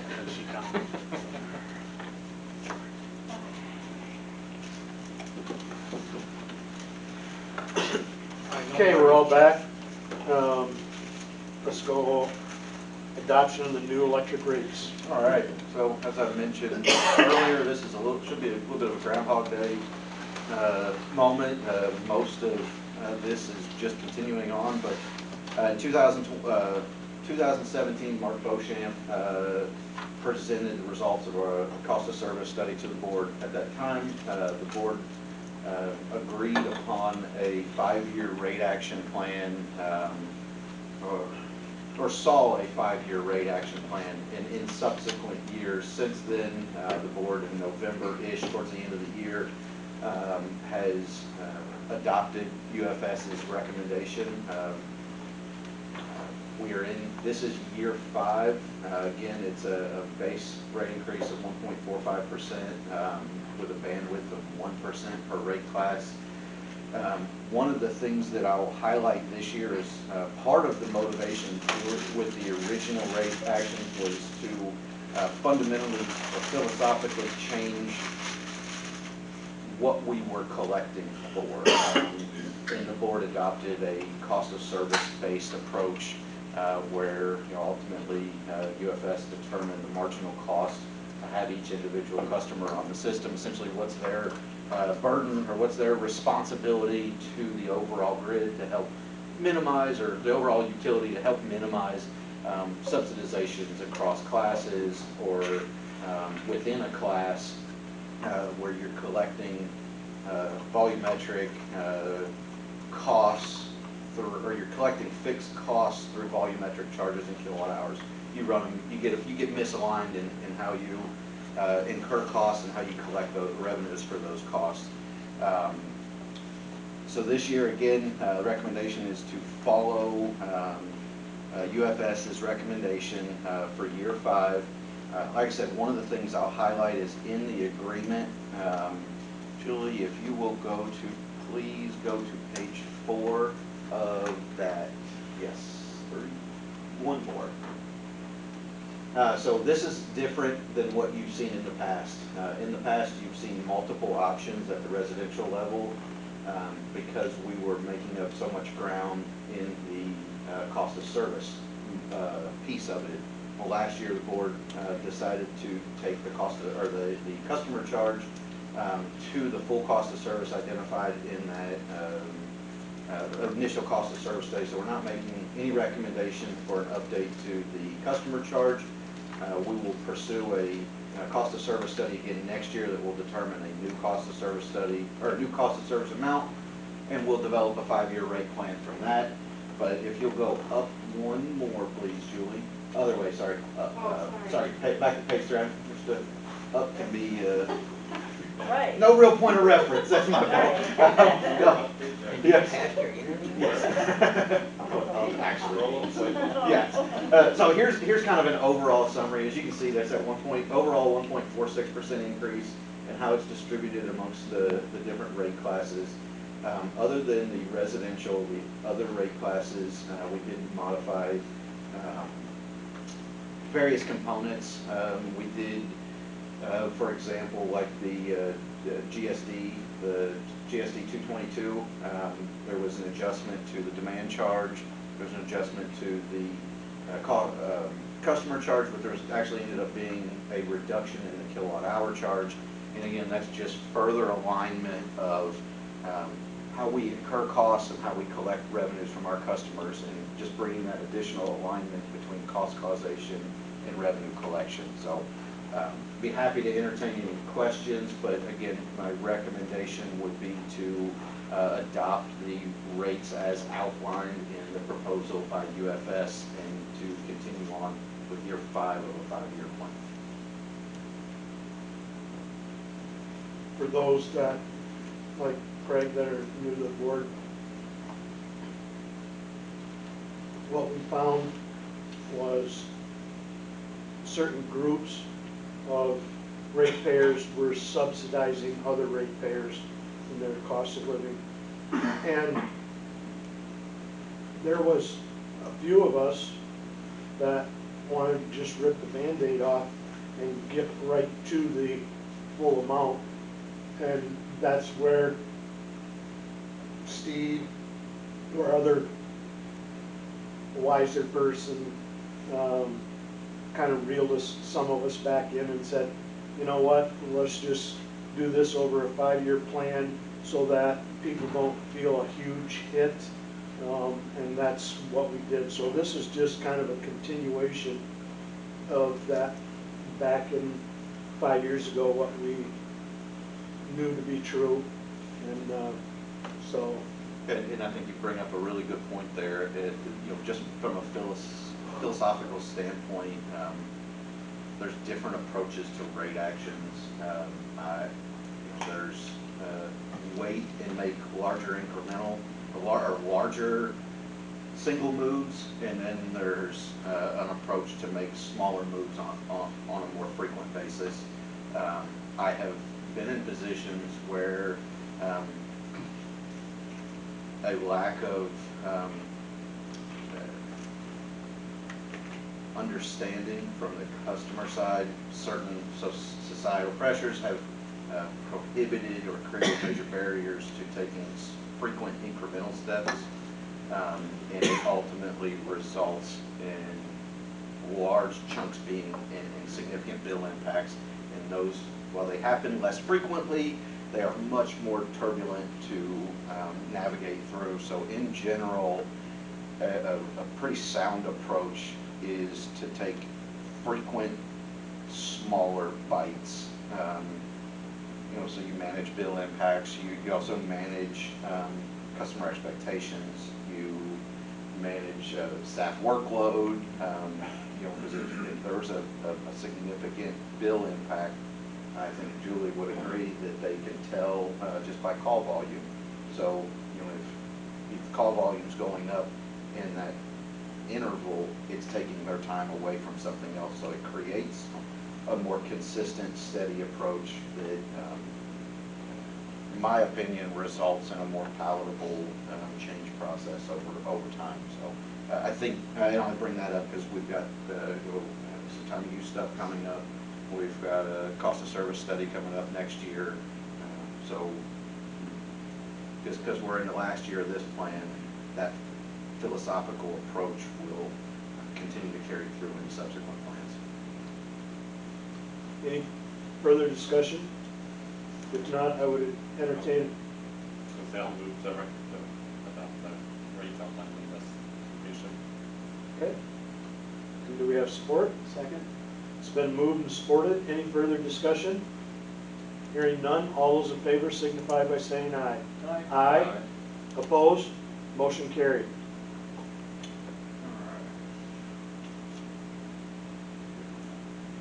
I'm sorry, I didn't hear We all did, approved it, but who made the motion? Supported. Craig Craig did. Okay, thank you. Yep. All right, we'll move on to the next item. Consideration for the cost of living adjustment. This was introduced at the last board meeting. We're provided some guidance and some instruction to continue to dig into this. You know, I've highlighted quite a few considerations. Overall, you know, we always build wiggle room into a budget. You know, we keep these contingencies in here. Ryan and I have discussed foregoing a small project for this year. It's not necessarily directly because of this. It's a timing issue. It's when, you know, aligning needs with deployment. So none of the changes that we're outlining are a reaction to this or anything. It's just kind of the natural course of business. Budgets change. The one thing I will highlight is the one downside working for us is the dock addition project. We did not anticipate this project continuing to go on this long. We've got about $40,000 this year into it, and we don't have an estimate to finish. This has been a very much a learning experience project for us. I don't want to devalue the project at all because it's an awesome project. The system value is there. We've already seen a documentable incident where it has reduced outage time. So I don't want to dismay the project at all because it's a great project, but it is a learning experience. We've been hampered by material issues. Ryan couldn't deploy a whole bunch of transformers because it was taking so long to replace stock that it was going to leave us in a bad spot. PVC's been difficult. There's a lot of pieces and components that have been difficult to get. So, but with that, there's a lot, like I said, a lot of considerations. You know, power costs are very inconsistent right now, and the forward curves on power costs are, let's say they stand out. We're seeing forward curves on winter on-peak pricing 300 times higher, or market balancing energy price 3 times as high, or projected for this January will be 3 times higher than they were last January.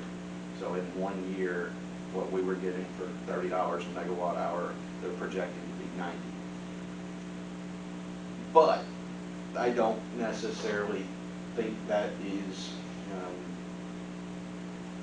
I think it's depending on the time horizon, it's not necessarily something that needs to be a huge consideration because we're actually looking at right now how to modernize our power cost adjuster to capture those costs in a set time horizon.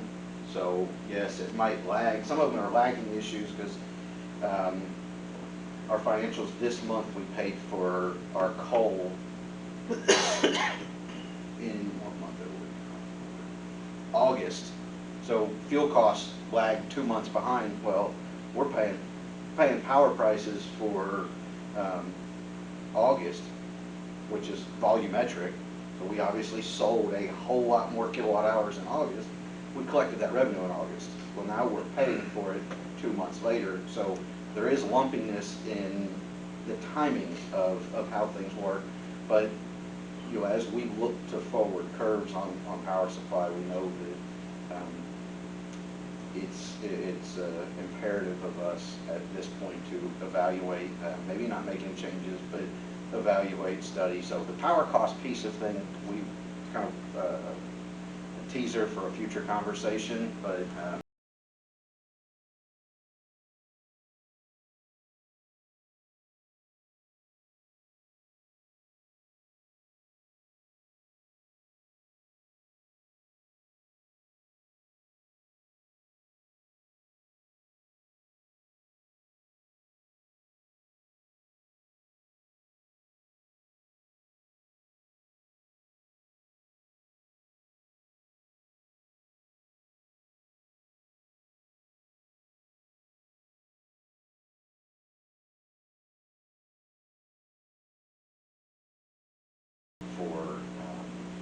increased power costs, but it might, that collection may not actually happen till next fiscal year for all of it, because we're 2 months behind on some, and that PCA component is, you can't always you can't collect for the previous month the next month, because you end up with very lumpy rates.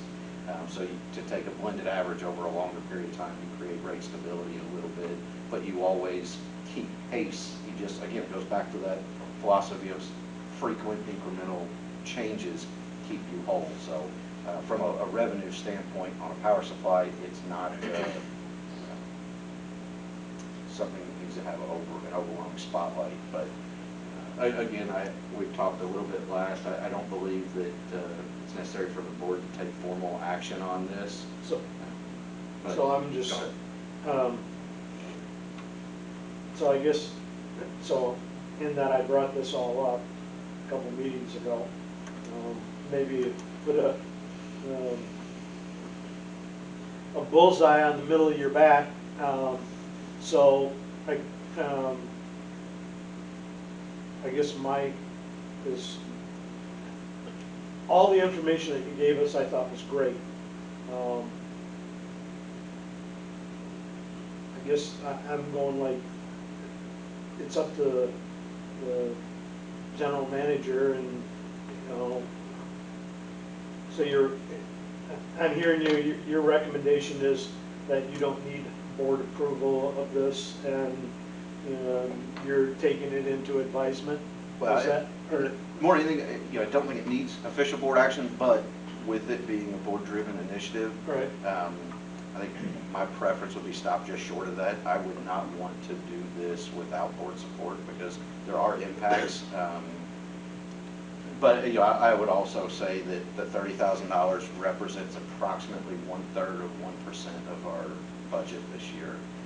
But again, you look over a long time horizon, and there's a compounding effect. Over the course of 10 years, it's $300,000. But I would want the board to be comfortable with the impact on the financial impact of it. Also comfortable with the other side of the ledger, the benefits. Obviously that's easier to get. So I have another question for you, because I think I know the answer, but I'm not going to bet my life on it. So when all of our employees, even our hourly employees, do they see increment raises throughout the year, or is it once a year type situation? And again, I'm in other, not necessarily, and that's probably one reason why, with MPPA is like, so how does other agencies or other utilities do it? Just because I see out in other businesses, different things where you hire somebody in, and in 90 days they see an increment raise, and 6 months from then they possibly see another merit raise or different things. Whereas I see us in the past history is kind of like once a year. I mean, and so that's my question, and I'm not saying.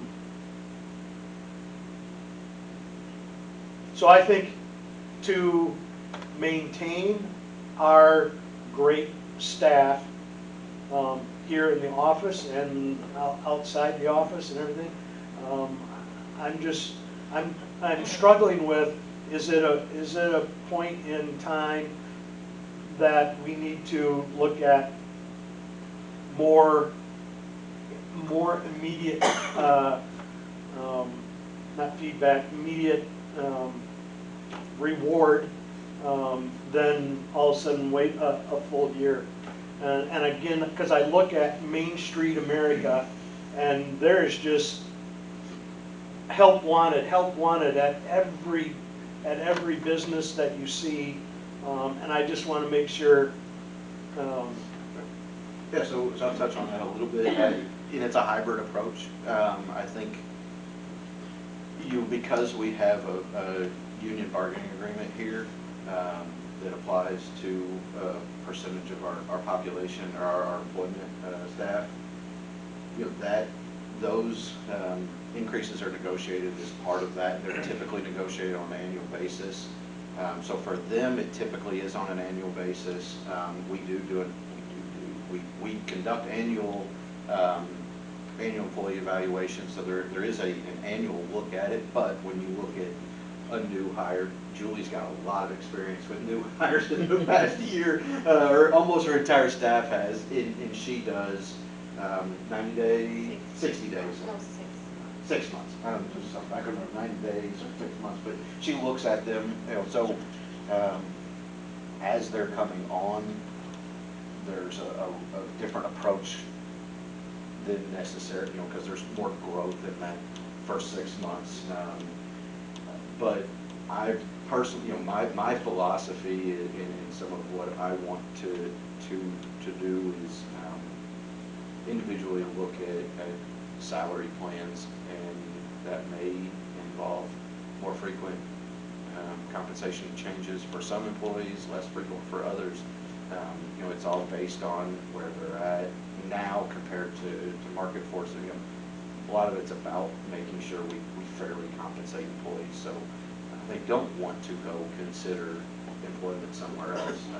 Obviously money's not everything, and we talked about it last time, that this last special meeting or the last regular meeting, we focused quite a bit on trying to make this place an enjoyable place to work, a good work environment. So money's not everything, but you have to compensate at a level that makes the other intangible things something you can make a decision on. If you don't, it's hard to be content looking at what other people are getting sometimes. So, and I'm just, whether it goes to a formal vote or not, I'm just, so for me, I would support the general manager in whichever way that you see fit to go.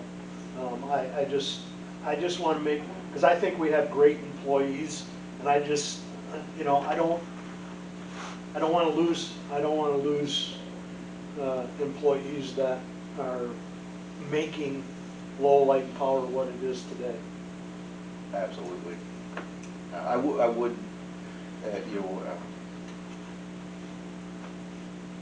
to say caution, but I would caution linking it any increase directly to I know the Social Security was what kind of it spurred the conversation, and even in my packet I present the question: do we want to tie it to something? I would caution against tying it to something, because the bargaining unit, it just opens the door to having one set of rules for one group of employees and a different set of rules for a different group of employees. And I know the board has been very much on board with trying to align the guidelines, policies that apply to the bargaining unit to the rest of the employees. So, Julie and I look back at kind of some previous bargaining agreement, working agreements, and historically that 3% has been built into there. But the one thing that they have also negotiated regularly is at the beginning of the contract, there's typically something more significant than 3% that negotiation year. So, I think that's a consideration of how the rules would apply to different people, the historical look back. But I also would say we're, as Steve says, we're in a third standard deviation type of event right now. I don't think anybody anticipated this. It's pretty unprecedented times. You can make $15 an hour at McDonald's. That's unheard of. Yeah, you don't hear any talk of raising the minimum wage anymore. You know, a year ago, it was a major hot button topic. Nobody's talking about it because the market already forced, the market forced an artificial increase of minimum wage. Law can be one thing, but the laws of supply and demand and economics dictate that you've got to compensate fairly. So I would also say there's not a single staff member that I want to lose right now. We have from part-time employees, Tom, who's here giving us 500 hours, 500 to 1,000 this year. 500. 500 this year, yes. I didn't know where the timing landed. But yeah, so we got, Tom giving us 500 hours this year. To our management team, there's not a single one of them that's not an all-star. So I would very much appreciate the board support in doing this, but again, I think, if the board, I don't think it would be inappropriate for the board to take a formal vote. Technically this is a $30,000 unbudgeted impact.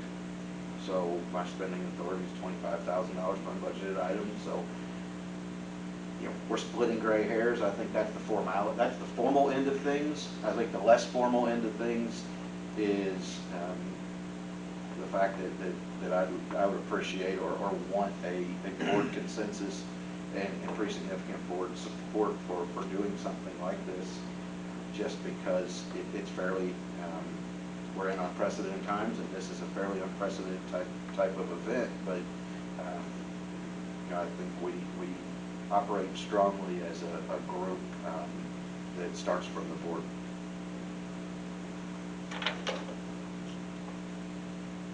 Well, I agree, they should get rid of it. Done. You got a great team, you got the dream team here. We do. And the two gentlemen that left earlier, they know it. And you heard a theme from them. That's not the theme you heard from them. You heard a theme that it is important to invest in people. I'll also say, people are our single biggest asset. If nobody showed up tomorrow, the power would only flow as long as the reserves in the bank made it flow, or until a suicidal squirrel went off the deep end. Our people make this place run. Oh, they don't. Into the phone, unlock the door, let them in. Top down. We can't collect revenue without the girls that sit downstairs. We can't keep the lights on. We can't do anything without our people. Andrew, Daniel, and I truly, because I was gonna, when we get down to board comments and stuff, I got another speech, but I will respect whatever because I know that, Andrew, you had talked about before where you felt like, we should wait till our next budget year or whatever. So I truly will respect what the other board members feel. I'm not trying to persuade any one of you one way or another. Because it does need to come from the board as a whole. Yeah, I guess I am a little wary of multiple salary adjustments in a year just because of its compounding effect. You don't want to kind of get into a habit of doing things like that. But then there would also be the question of, well, what if the cost of living parameter comes out much lower than expected? We need to start lowering people's salaries. We wouldn't do that, I don't think, but I don't think we want to start saying we're going to react to every COLA announcement. And I think, I forget where the 3% came from, but I thought last year's COLA was 1.3 or something. And I'll say, we don't necessarily do a cost of living adjustment here. We refer to it as that, but it's not linked to an index that ultimately determines, that looks at the increase it costs to live. But I think in all practicality, that's the intention of it, is to keep pace with, and it's historically stayed at 3%, but if you look at that 3% compared to indexes, some years you win, some years you lose. I would also say that those indexes are, they're useful as tools, but it's not everything. Just keeping pace may not be good enough. Just sticking at what the government tells us is the inflationary rate or the increased cost of living may not be enough from an employee retention standpoint if the market dictates something else. So Perry and I have talked some, and like I said, I think the justification for doing something is the third standard deviation event that we're living through right now. This is, in my professional career, this is the first time I can remember truly noticing a change in the cost, the cost of living. And it doesn't take, I don't do much grocery shopping, but when I do, I go, oh my God. But we see it across the board. That there are real impacts, and they're being compounded by supply chain issues. Yeah, natural gas prices are going to double. That's going to impact people's heating bills, which I know that, there's been articles about, well, Michigan's well positioned. Yeah, fine, but propane follows it. How's your propane bill going to work for you this winter? You guys both, or all three of you guys, yep, all three of you guys have propane bills. Just started thinking like, yep, have fun, have fun, have fun. But so I think, there's different ways to look at it. I would agree that I don't think it's a good standard practice to get in a habit of January 1. But at the same time, I don't think anybody's proposing to do this every year. It's kind of I'll say a reaction, but a result of the world we are truly living in today, where in the past, cost of living adjustments aren't necessarily a true reflection of the situation you're living. I don't know. You probably have dealt with this more than me. I'm not necessarily. I don't know where they derive those cost of living numbers. We use the CPI index or the Consumer Price Index in Paris, and I've watched numbers fluctuate all over the place. So, times we're in now, I think we're seeing a sustained increase to cost of living. And again, we have the workforce market is getting pinched as a result of the world we live in too. So when you look at cost of living, when you look at workforce influences, again, we've got a great staff. Yeah, I guess, and that's where I'm thinking about my company does it. They have the annual merit they do all the time, but they do have like some market corrections that they'll do to certain folks just to make sure they're keeping up and they don't risk losing them, to other companies and all that. So, but they don't do that, across the board. It's just, they do a strategic look at, hey, these individuals, we need to bring them up or we could lose them, kind of thing.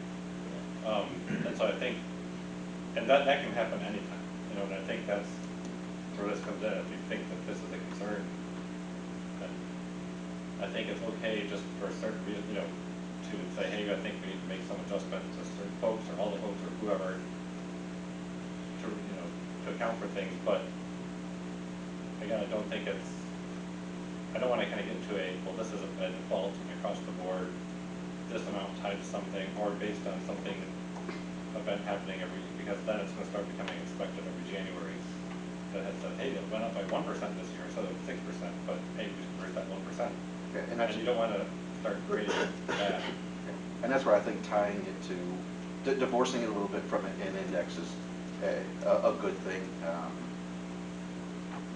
Because, yeah, I think if you give an index, it's something that people will look at, monitor, and how frequently where the expectations been, are they willing to live with two sides of the same coin?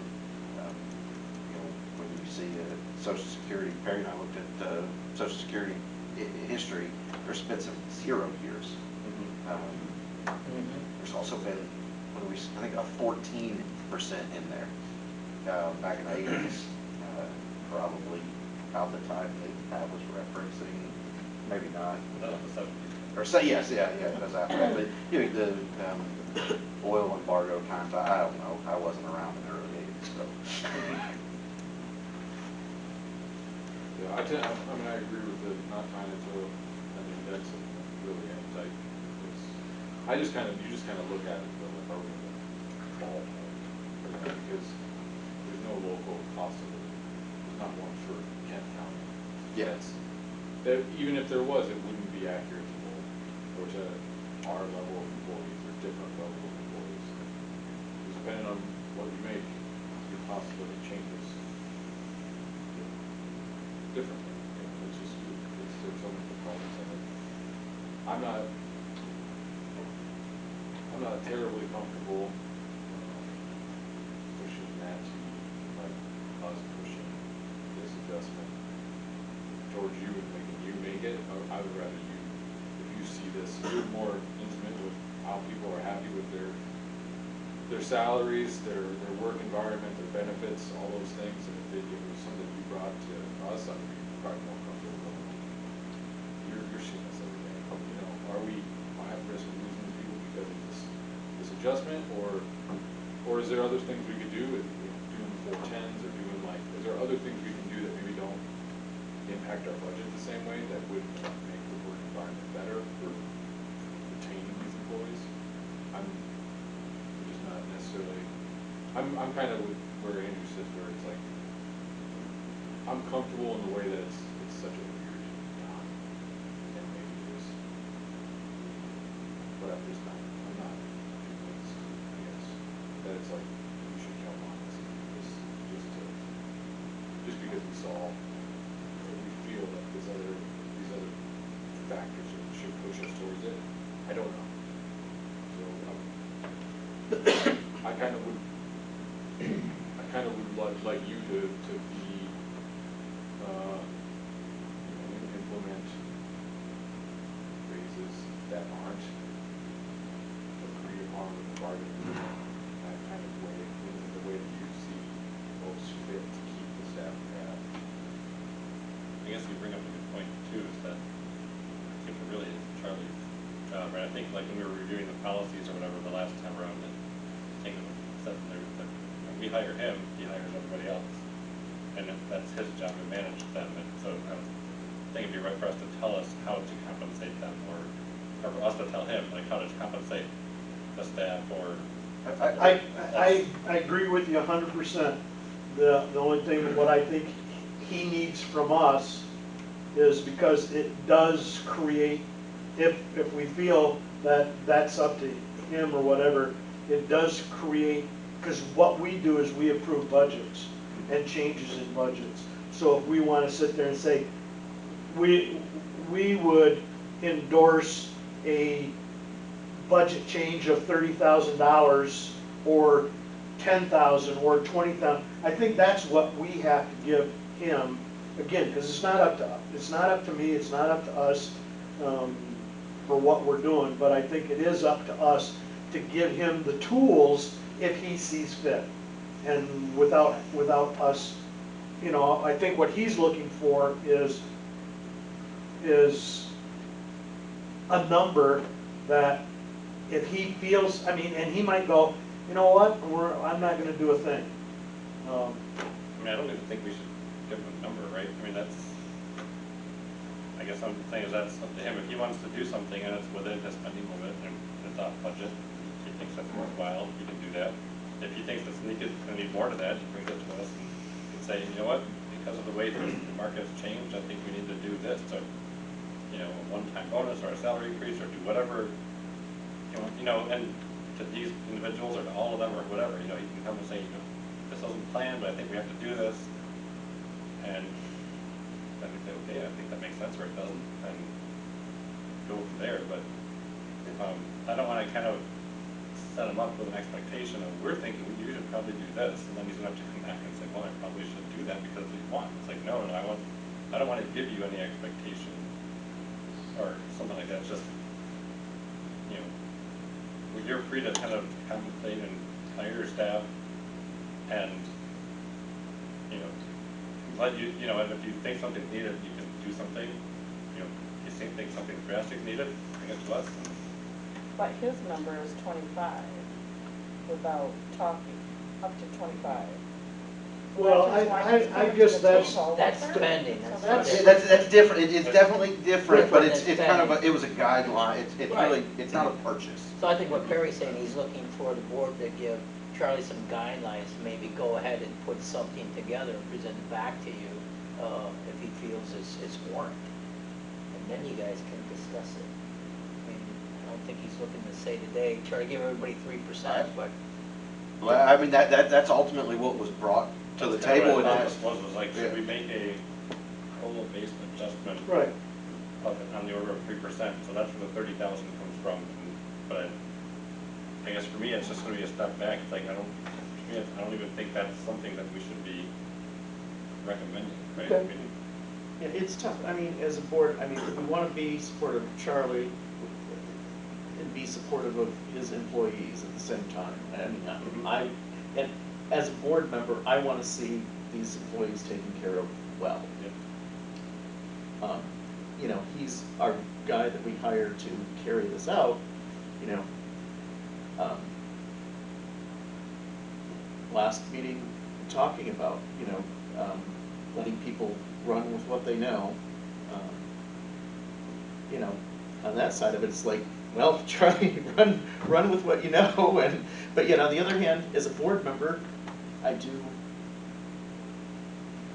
want our voice, you know, well, you know, many of us, of course, yeah, we want the employees to be taken care of. But I think you know that too, so, you know, your judgment is, I guess, what we're relying on.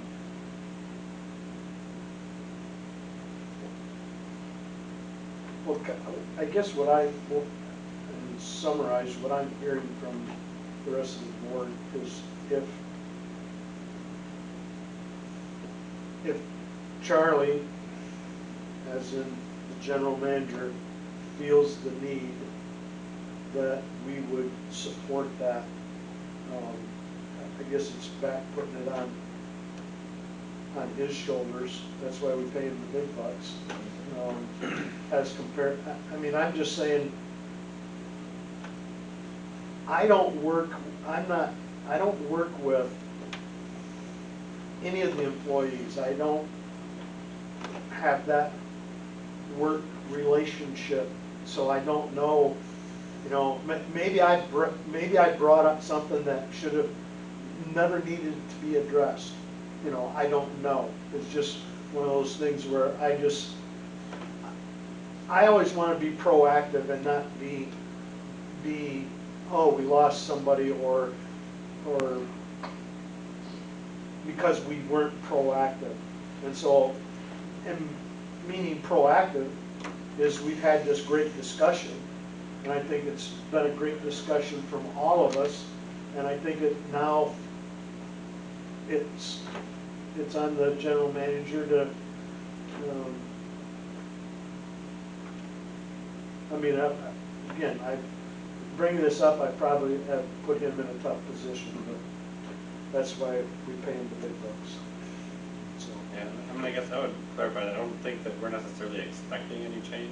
No. You know, what we're not going to be, you know, if he wanted to do something, it's we would listen, right? I mean, that's like anything else. And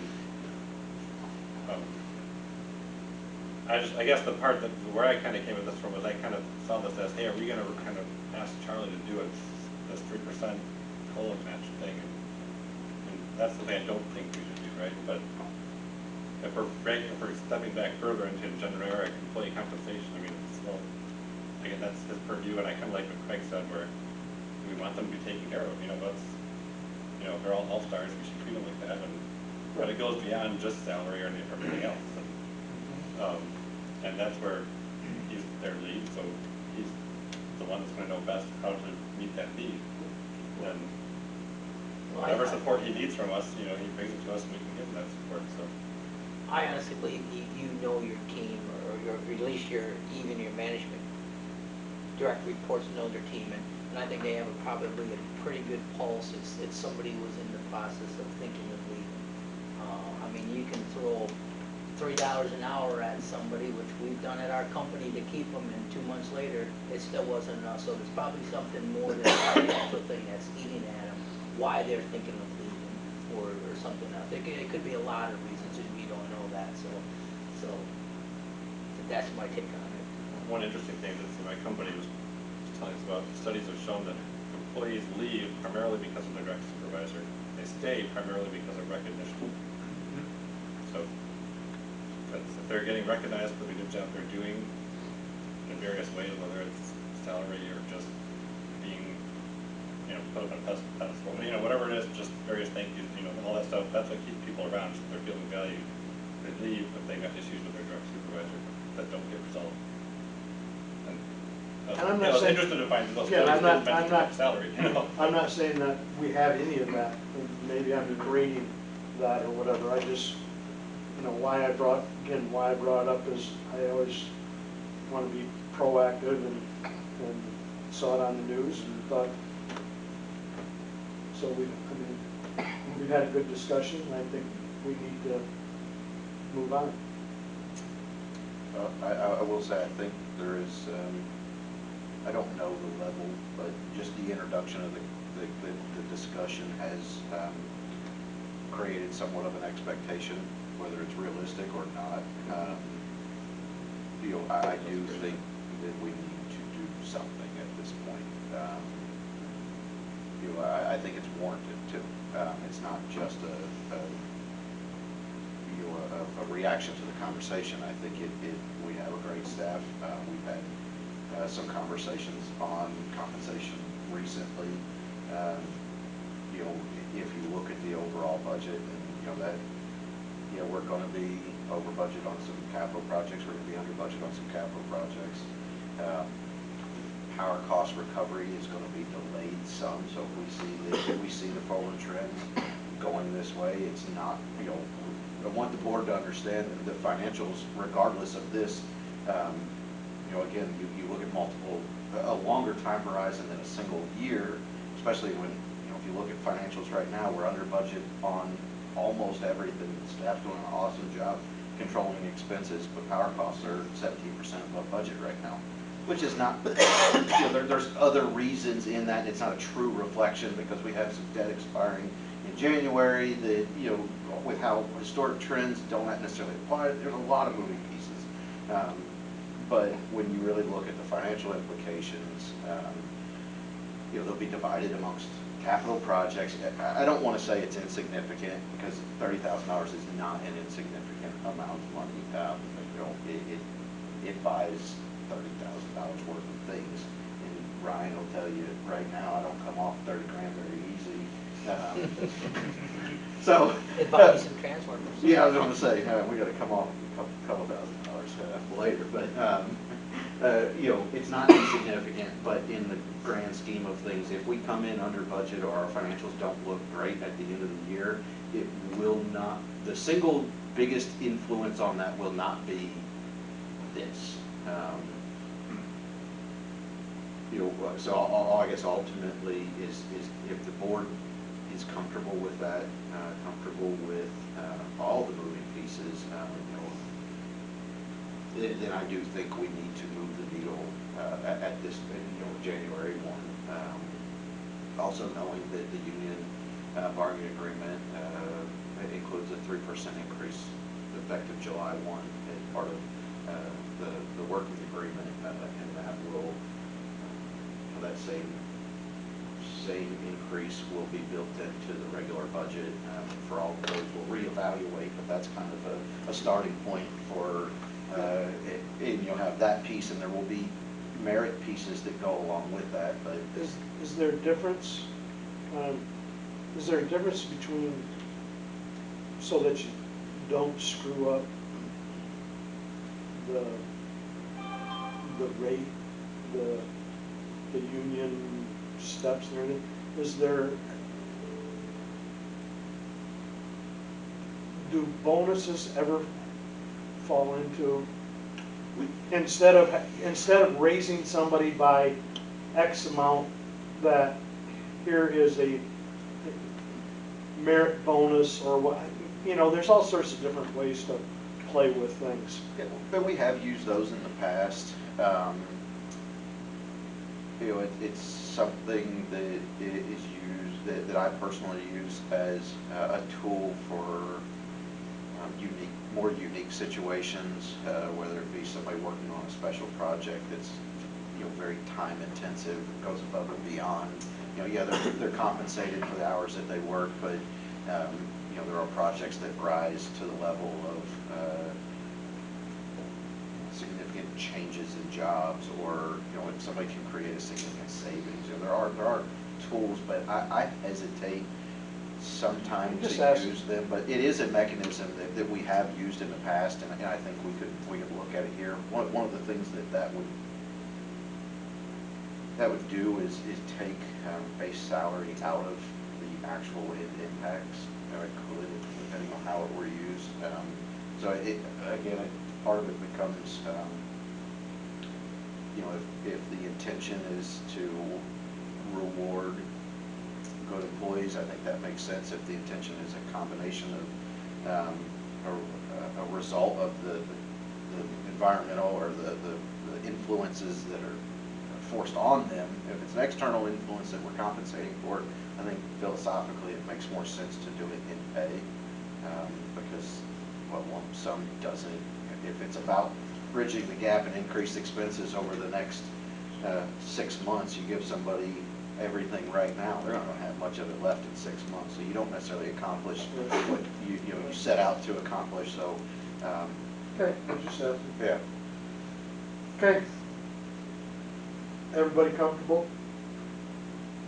Okay, let's move on. I guess real quick, Yeah. is the expectation for me to come back with something, or to move forward with what I see is appropriate and update the board, or what's the desire of the board in terms of sequence of events of doing something, or evaluating an option, or?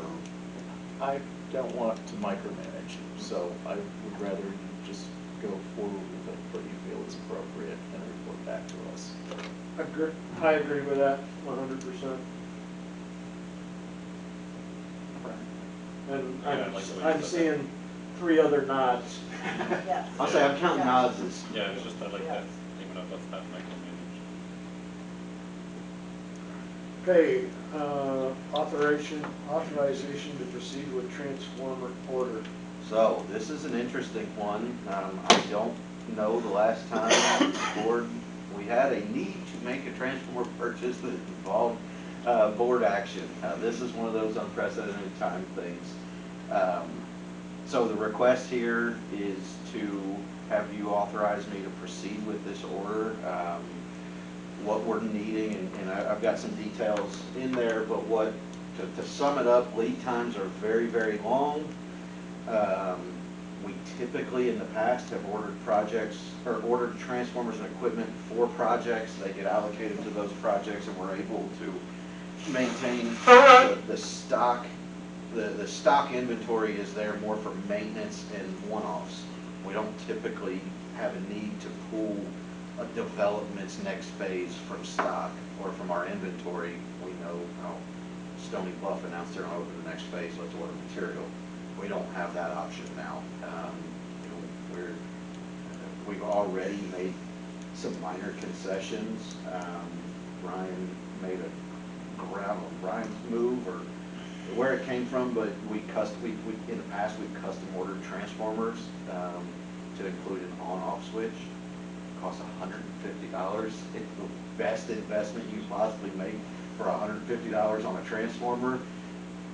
But that pushed lead times out to over a year. And they said to see them next calendar year, we need to order right now.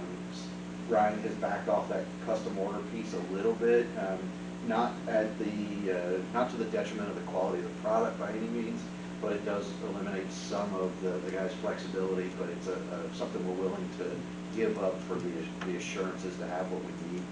So what I asked Ryan to do was look out into the future, pull out his crystal ball, know exactly how the world's going to operate for the next 12 months, and tell us exactly what we need.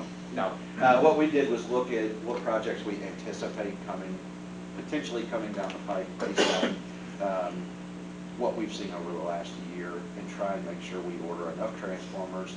We've changed our purchasing strategies a little bit to minimize how many different sizes we have, more uniformity, more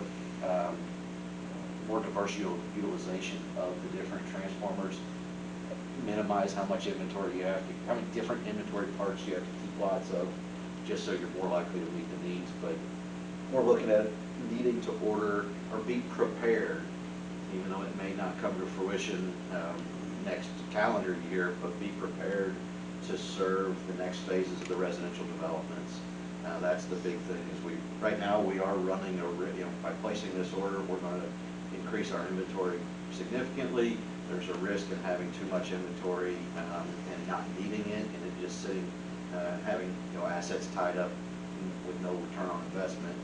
The bigger risk is not having what we need to serve a load, because if we can't serve the next phase of Stony Bluff, we lose out on 20 or 30 homes for the next how many years. So that's the motivation behind this. Again, it's right at $50,000 initial price, but they also, because things are so fluid right now, you'll notice right there at the bottom, pricing is subject to escalation at time of shipment. You don't have an option but to accept that if you want to buy transformers. The lead times are too long, we can't control it. We were facing that in February. The order that we placed in March or May, or April, May, somewhere in there, is going to come in February. We still don't have pricing. We know what was quoted, and we know that there's an escalation or a de-escalation of that price, but again, we just don't have, this isn't an area, we also, I guess, highlight that we have standardized on ARMCO transformers. The board's well aware of some of the transformer issues we've had in the past. Before I was here, it was determined that ARMCO is the route that we need to go. I absolutely am 100% supportive of that. So this isn't an item that we go out for bid for. There's protected territories from the manufacturer, so we can only get them from RESCO, or there's probably some backdoor ways to get them, but it's not really a good way of doing business. So that's why it's not a competitive bid process, and we would really rather not make it that, because we've standardized on a piece of equipment that provides the level of service that we need, so it gets into reliability. Happy to answer any questions. Again, this actually won't be paid for until next budget year, so we'll have zero budget impact on our current budget, and we'll just plan for it. So I was there. Lumpy things, right? What's that? Another one of those lumpy things. Oh, geez, these these are very lumpy. But yeah, so just to highlight some of the issues we've had with transformers, Ryan kicked and scrounged and found us 4. We bought them almost immediately. It's the only reason we're able to finish the dock edition is because we found 2 25 kVA transformers and 2 50 kVA transformers, and he said we'll take them. We issued a PO, and they were here. There's not just abundance of these sitting around. Okay. So there's our recommendation is to authorize the purchase. A couple of questions. Number one is, like, could the on-off switch or things like that, could those be retrofitted later? There's not really a huge need for that. It's a nice little feature to add on there, but the 99% of the transformers that are single phase around anywhere in anybody's system probably don't have that option. It's just a really neat thing to have. I mean, they have load break elbows to be able to de-energize them and turn them off anyways, which are really, really handy, and that's the common way that everybody does it. So it's just kind of a bonus feature that was really cheap that we thought would be cool to have, but to drop that and get a shorter lead time, we have no issue with that at all. Okay. I guess the other question is just, is there certain materials that are driving this, like, lead time or shortage? Like, is there a certain component or, like, I know for cars, there's been this issue with getting chips for them, but I don't know, for these, is there something particular that? I would imagine the copper. Copper? And part of it is transportation, and getting his workforce, having the people to get all the pieces there, get them some, get them there. Yeah, kind of thing. you know, how many people have to get the materials there? How many people have to build them? How many people does it take to get them from East Tennessee or West Tennessee to the end users? So I don't have an answer, but I think I think it's probably that death by a million cuts type of thing where Yeah. you know you're chipped away in a lot of different places. We're seeing some very strange stuff in pricing and availability.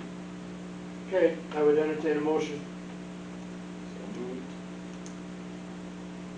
Support. It's been moved and supported. Any further discussion? Hearing none, all those in favor signify by saying aye. Aye. Opposed, motion carried. On to informational items. All right. We'll start with performance data. Really good looking month. Again, we're seeing the budget calls for sustained increases and sustained growth, and we're seeing that. Really happy to see some of the growth at the commercial level, but again, trending very well. We are a little behind in sales from a sales revenue to budget standpoint, but that's to be expected when we don't necessarily get into very super detailed month-to-month models, just because it's not cost effective to drill down to that level, but we're seeing some growth and things look great. Cost per kilowatt hour is very stable. I will stop here just momentarily, because as we look at PCA, now this is an effective all-in cost, so as power cost increases and we make adjustments to PCA, the PCA has been very stable. As we make adjustments to the PCA, our power costs start to follow the projections and go up. We'll see a somewhat of an increase in cost per kilowatt hour as a result of the increased market balancing prices. Cash and investments, very stable month. In aging analysis, again, very stable. Again, I look at the top of those top numbers. The longer they are, the more likely you are to write them off. Again, in questions on performance data, you guys see this every month, and it's easier to answer questions or highlight any anomalies. But with that, we will move on to the outage report, and I will hand that over to Ryan. There were only 3 outages in October. Another tree that was not trimmed or did anything to it took over out in Pratt Lake, down along Quarry Lane area. About a couple outages out there. It's hard to stop them from happening, I guess. And then there was an outage along Casey Rose. We don't really know exactly what caused it, a branch or something.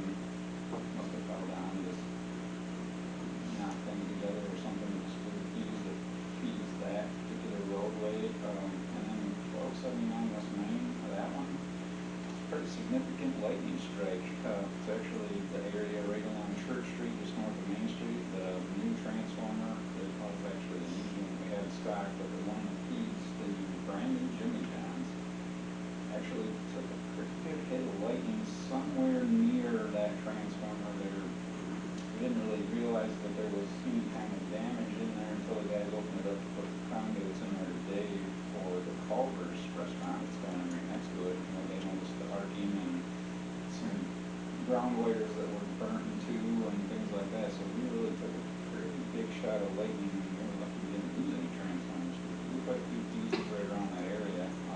But pretty interesting. An October lightning storm. That was that one, I'm gonna guess that was that one loud one that just, Yeah. that just shook the whole town. I mean, it was like, I bet it was, because I was outside. It struck in within a minute, my phone dinged for an outage. As I told my wife, I said, I'm pretty sure I know exactly the lightning strike that you can track that to. It scared the crap out of me. That's pretty good month, really. I mean, not too bad. We could have took some pretty significant damages from that lightning strike. That would have been a bummer. Just turned Jimmy John's on, and if I had it doing a transformer, that would have been bad news. But still 99.99% available, so pretty Yes. awesome. 5.9 is a very lofty goal to achieve. The target is always 5.9. It's easy to come up short. Doesn't mean that you're doing anything wrong if you come up short, but 5.9 is an awesome number. So commend the staff on their work to maintain outages and also respond promptly and efficiently, so, and safely, most importantly. On to the income statement. Yeah, as I alluded to, I've touched on most of the big ticket topics on this.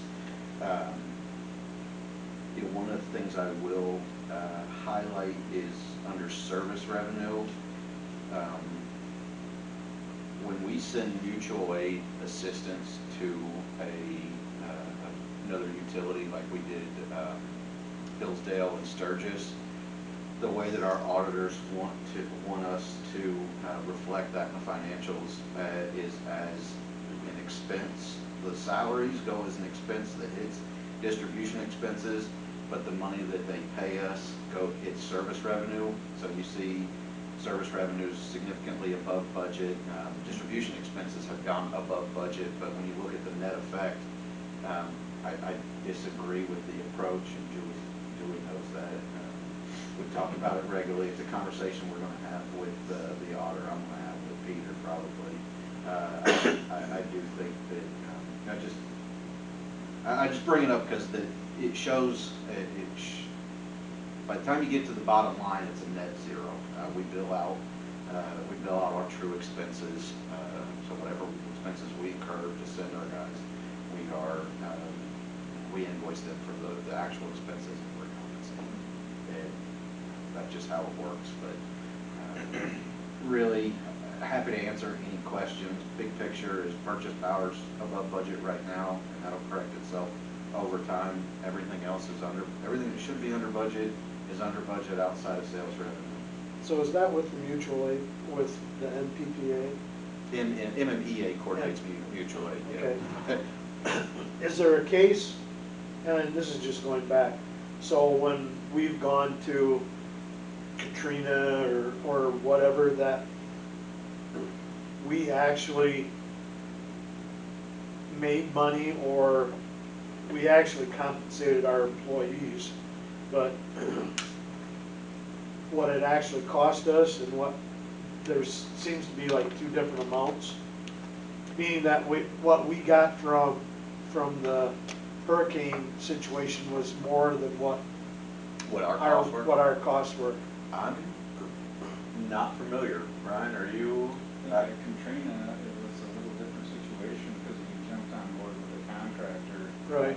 So wages were slightly different possibly then. I don't remember exactly. Maybe Tom remembers that one because he went. But Hurricane Sandy? Yeah. Or Hurricane Sandy, yeah, excuse me. And I remember that is that they paid more than what the employees got, and then I remember the board at that time had Greg compensate the employees because, they were making money on the employees going to a mutual aid. Right. Yeah. My intention would never be for the utility to prosper, I guess. Well, it was a to the situation employee. where, and it was, for some, it was a significant amount. I mean, it was, yeah.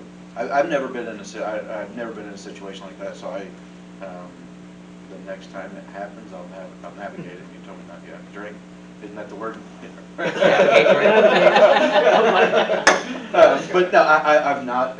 All the mutual aid agreements I've ever been involved with have been just a fair compensation, not fair, but a net zero effect to the utilities sending the mutual aid.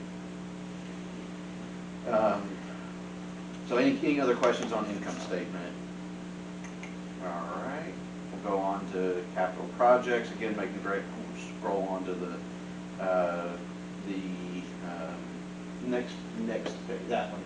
I will just highlight a change this month. I asked Megan to break out the dock addition because it was an unbudgeted project. Like I mentioned, there's 40 to 50 houses left to convert. To underground? Is that what Yes, we're- converting overhead to underground. Probably the majority of that work is just our labor. There is a little bit of material that need to be purchased. There's some that we'll need to contract out through a local electrician, but you know, we were going to compensate our employees for 2,080 hours a year, whether it gets allocated to a capital project or the expense or the income statement. You know, it's not necessarily like I guess Brandon said, that's not a true cash impact. You know, if we didn't do that project, that money is still going to go to something. So I would have preferred to allocate differently for myself for budgeting purposes. But part of this is also a little bit of a difference in how I'm used to budgeting, and typically didn't carry forward amounts that had been budgeted in previous years, because theoretically, if you don't do a capital project this year, you should finish the year with a cash balance that much higher. So the next year is just a correction of that, but you know, I think there's merit in doing it this way. It's just different philosophies. Part of it is also, I think we anticipated being much closer, but to finishing up. But we've had a lot of work. It's definitely not having this done is no negative reflection on anybody. If anything, it's a positive reflection on the amount of other work that has been necessary, or somewhat of a result of some of part of it, the delays are just COVID related. This project at multiple times has seen COVID related delays, from the actual contractor boring, doing the boring, to being able to deploy transformers that were allocated for that in a timely manner, getting materials. Randomly, there will be bags from Home Depot that show up because Ryan had to order 5 at a time or something for because of quantity restrictions. So Ryan has put a lot of work into getting the project run, and from a planning standpoint, the guys from doing the work, planning and putting a ton of work into this project, and it's a great project, but I did want to more accurately reflect that on this. With that, also hit on the vehicle replacement fund. We did take a little bit different approach this year, and Megan is transferring money on a monthly basis, so we have accrued a balance in that account. We don't know if we're ever going to get our trucks that we've ordered. I'll take the opportunity to provide an update on that. We were supposed to have a manufactured date by the end of August, and we don't have one. So that's kind of that. Probably be brand spanking new when we do get them. It'll be 2023s. Might be 2022s that we're getting in 2023. Charlie, was Lowell Power eligible for any COVID relief because of what you guys do? Maybe Well, by then you could No? The city. The city took it? I don't say took it. The Okay. as a piece of the city, the city is the qualifying entity, Oh, okay. from my understanding. In the funds, they didn't allocate funds to individual subdivisions of a city. I asked if anybody, the city might want to throw some of that our way. There's needs at the city. No, there's not. The roads are I just- perfect. There are needs at the city. No, it was something that we did. Okay, I just was just curious. Yeah, there's a lot of benefits of having an independent board. But that's one of the cases where being a little bit removed from the city, we're a little bit further removed from access to some of those funds. But that's capital summary. Anybody have any questions before I move on? All right. So we've got a lot to cover in MPPA and MMEA, and I want to scan pretty quick through everything else. So Casey and I did participate in the project committee meeting. Since writing this, or since the project committee, we've also had a board meeting yesterday where we approved we have, at yesterday's board meeting, we approved the Kalkaska CT operating and maintenance agreement with Traverse City. So Traverse City is going to continue to operate the Kalkaska unit for another 5-year term, I believe. Next one? No, you're good. You got a context button. Stinks. But we had a very busy meeting yesterday. One update, Calhoun Solar Project, one of the PPAs that we signed, we approved as a board an amendment to that purchase power agreement that pushes the commercial operation date out 1 year. So the original cost, COD date was end of 2022 calendar year. Now it is December 31, 2023. And that's pretty significant, not necessarily an impact, it's a reflection of what does it mean. There are a lot of influences on solar projects right now. Obviously you have your materials, your truck drivers, your actual material issues, but then you also have trade and trade issues and forced labor laws in these countries that a lot of these panels are produced in. So what you're seeing is solar projects across the board either trying to be renegotiated because they're too costly, or you're seeing a lot of developers leverage the force majeure clause in the contract, and they're killing contracts. So there was no option to maintain the same COD date. It was either be force majeure or accept a year out COD. That's where we're at now. Pat, I was going to ask her to touch on this a little bit, but it was coming up, and we had an awesome conversation before anyways, but the same deal that we signed at low 40s is 25% higher right now, and we just signed those deals a couple months ago. So again, fortuitous timing or tremendous foresight. We'll give MPPA credit for just amazing foresight, but no, just the timing of it really worked out well for us. But that was a pretty significant change. The Hart Solar project has told us that, or told MPPA that they had a stash of domestically sourced or domestically available solar panels. So COD on that is still into 2023. Big thing is all these come online before Campbell's scheduled to go offline. Granted, it's Pat had mentioned, and Steve, taking incremental bite-sized chips out of that. So it's not a huge chunk of our round-the-clock need, but it's definitely a piece of that solution. Looking towards next year, so the EWR law, PA 341, I don't know what the law is, that requires us to meet energy waste reduction standards, is set to sunset at the end of the year. Earlier in the year, we had a discussion about what we wanted to continue doing, moving beyond sunset, and the general consensus was we know we have to continue to do something. We support it. MPPA solicited RFP responses from 11 vendors, received 5 proposals back, kind of narrowed it down to 3.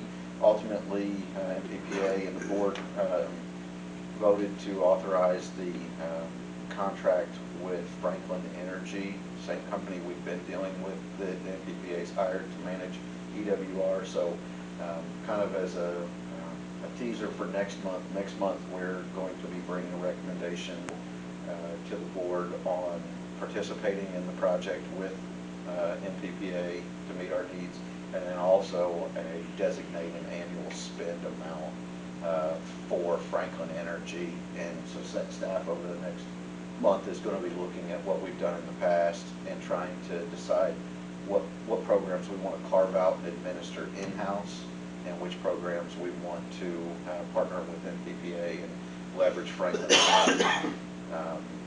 Franklin Energy's proposal came back very competitive, mostly with their A&G. They're wanting to, or they're proposing returning 70 cents on the dollar to our customers, which was the lowest amount. But if we can administer a program in-house, it only costs us opportunity costs. So the more we can administer in-house, the more we don't compensate and pay Franklin Energy to do something we can do in-house. So we're going to find that balance of what can we manage, what skill sets do we have to manage in-house. We'll be making a recommendation next month. So Steve mentioned service committees. I would also anticipate a conversation in the future about what service committees to participate in and provide some about it. And I was very happy with the end recommendation that Steve made and the MPPA staff made. I think it'll really position us in a great, put us in a great spot to change an organization that will be equipped to change with us. So very encouraging. We also approved next year's operating budget for MPPA meetings. So we had a very, very busy meeting. Probably forgetting something that occurred, but those were the big ticket items. Also this week had my first MMEA board meeting as a member of that board. Big push from MMEA standpoint right now is we have a bill introduced in the Senate and the House that's been very well received to allow for some updates to the Open Meetings Act, specifically for appointed uncompensated boards, non-elected, non-compensated boards.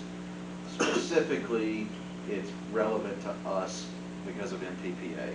The way that MPPA, or the OMA is now, only MPPA has to perform at a board meeting in person. Does not really make a whole lot of sense to ask Marquette to drive 6 hours to participate in a 2-hour meeting. So our argument is that it actually, by allowing virtual participation for a widely dispersed governing body, you actually encourage transparency and community involvement by allowing for virtual. So that's a pretty significant lift right now, and the biggest fear we have is we're going to go through all this work. It's going to get to the governor's desk, and she's going to use us as an example and veto the amendment, not out of a lack of support, but because the OMA needs to be revamped from the ground up.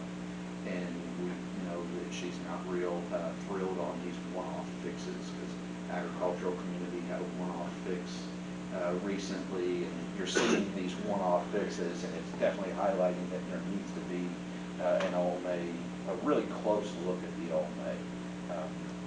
Also started talking about legislative rally in DC. So the legislative rally in DC is the end of February into March. As a board member, MMEA covers my expense to go, so that's a benefit to Lowell Light and Power. I was registered and planning on attending the legislative rally in DC. And that was we had a very busy month with both agencies. With that, I'll roll on. Again, you can read through the updates that I've provided. One update that's changed since writing this is substation and metering relay upgrade project. We've been notified of a slight delay in one of the panels, so we're working through what options do we have. Not a significant delay. It will change our timing, but it doesn't. It's more about working around the holidays and having the whole city on a single transformer for an extended period of time, and trying to avoid having it over the holidays. While Tom's here, I want to highlight Tom and Casey were asked to participate in an OSHA panel by APPA. I think it's pretty important to highlight that we were recognized at the national level, thought of, and asked to participate and provide input at a national level. So I appreciate Casey and Tom. Again, it's engagement and involvement at different levels, and it's a result of many years of Tom's engagement at APPA, and that's now transitioning some to other staff members that Casey's been involved. It's kind of continuing that, ensuring that continued involvement at the national level. So wanted to highlight that. Want to highlight that the exterior renovation is substantially done at the Energy Center. We did come in about $5,000 under budget. I'm waiting on a final change order for a final price. Also been received indication from Prine and Newhoff that our construction management services look like they're going to come in under budget as well. So that's always nice when projects come in under budget.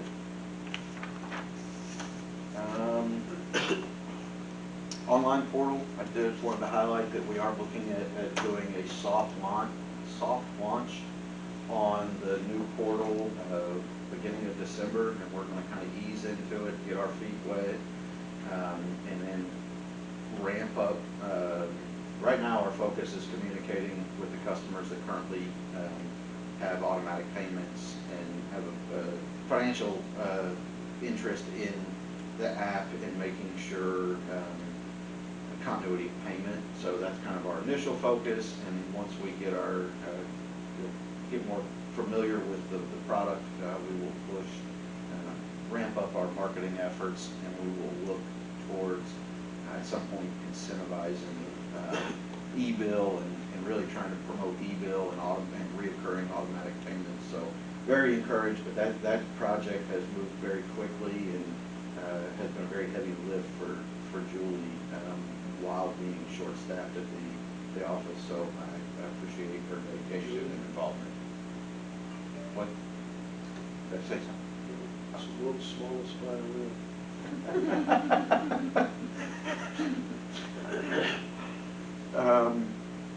EV chargers I'll bring up because we have a strategic objective. So we talked about replacing the units. Well, since then, the unit behind Main Street Barbecue, the level 2 charger has crapped out. I believe that's the official term. I don't know. It's old. It's out of warranty. It needs to be replaced.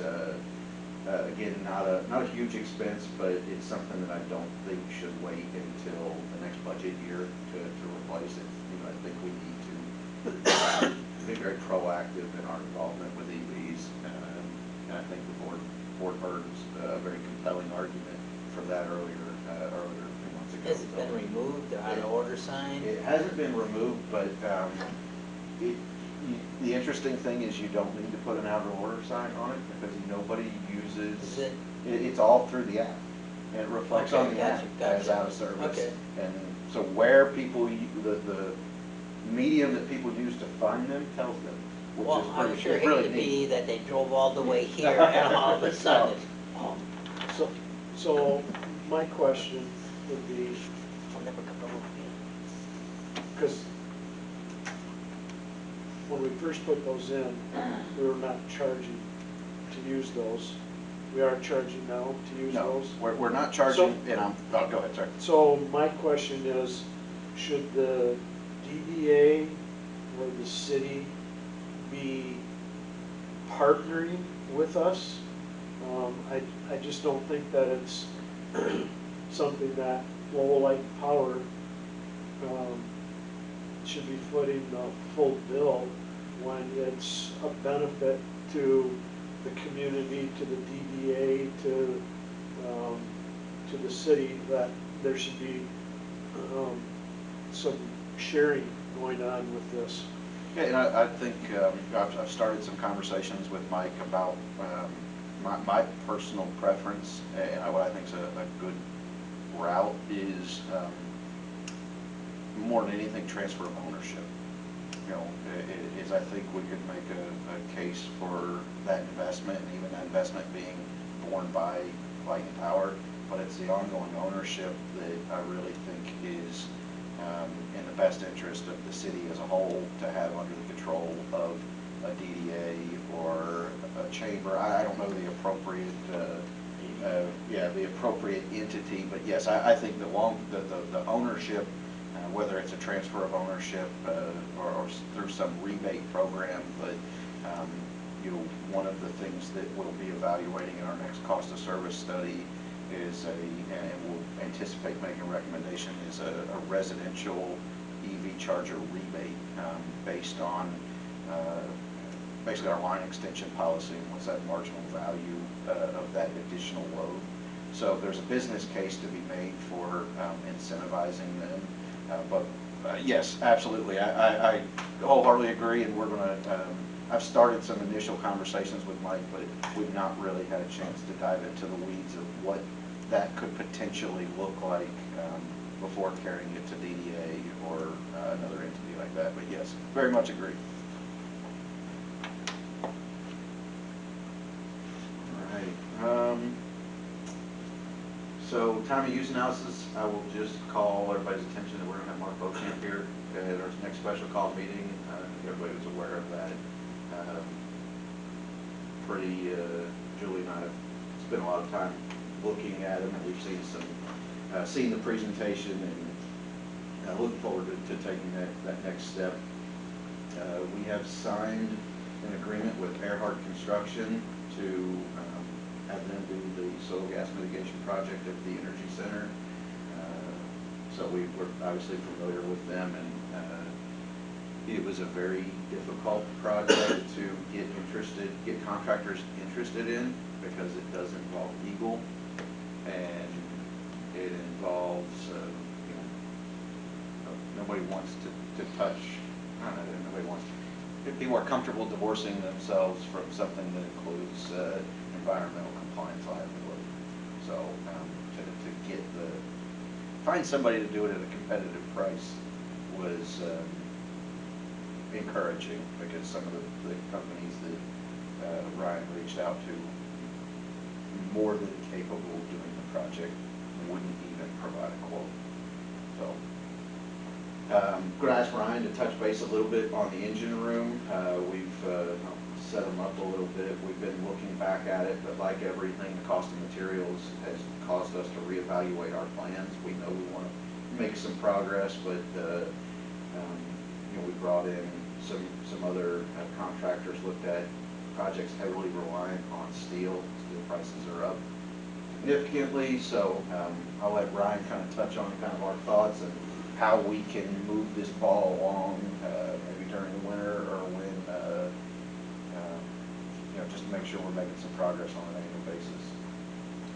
Yeah, I think a lot of you guys have probably looked at that floor. There's quite a bunch of holes and areas that just need to be repaired. There's probably about 40 yards of concrete total that need to go into that process.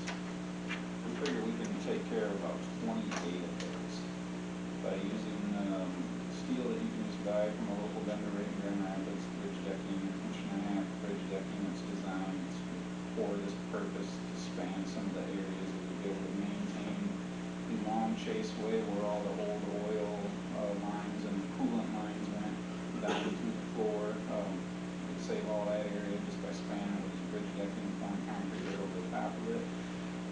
Filling in a lot of the areas with rubble, but maintaining one of the main channel or chaseway areas right directly in front of that large garage door that we put in there, and so you have that avenue for whatever we may want to put in there for conduits or drains or something in the future to give us options that way, and then just fill in everything else with rubble and pea stone, and then pour concrete right on top of it. We have a sectional concrete employee that works here. We could all just be his laborers and take care of, like I say, about 28 yards worth of that work ourselves. So that's probably about 1 3/4 of that concrete work. And then all the other areas that are deeper basement type areas that have to have I-beams and supports on it, we'd have a company like Earhart or somebody come in that can engineer that stuff and do it, be liable for it. They can handle those, because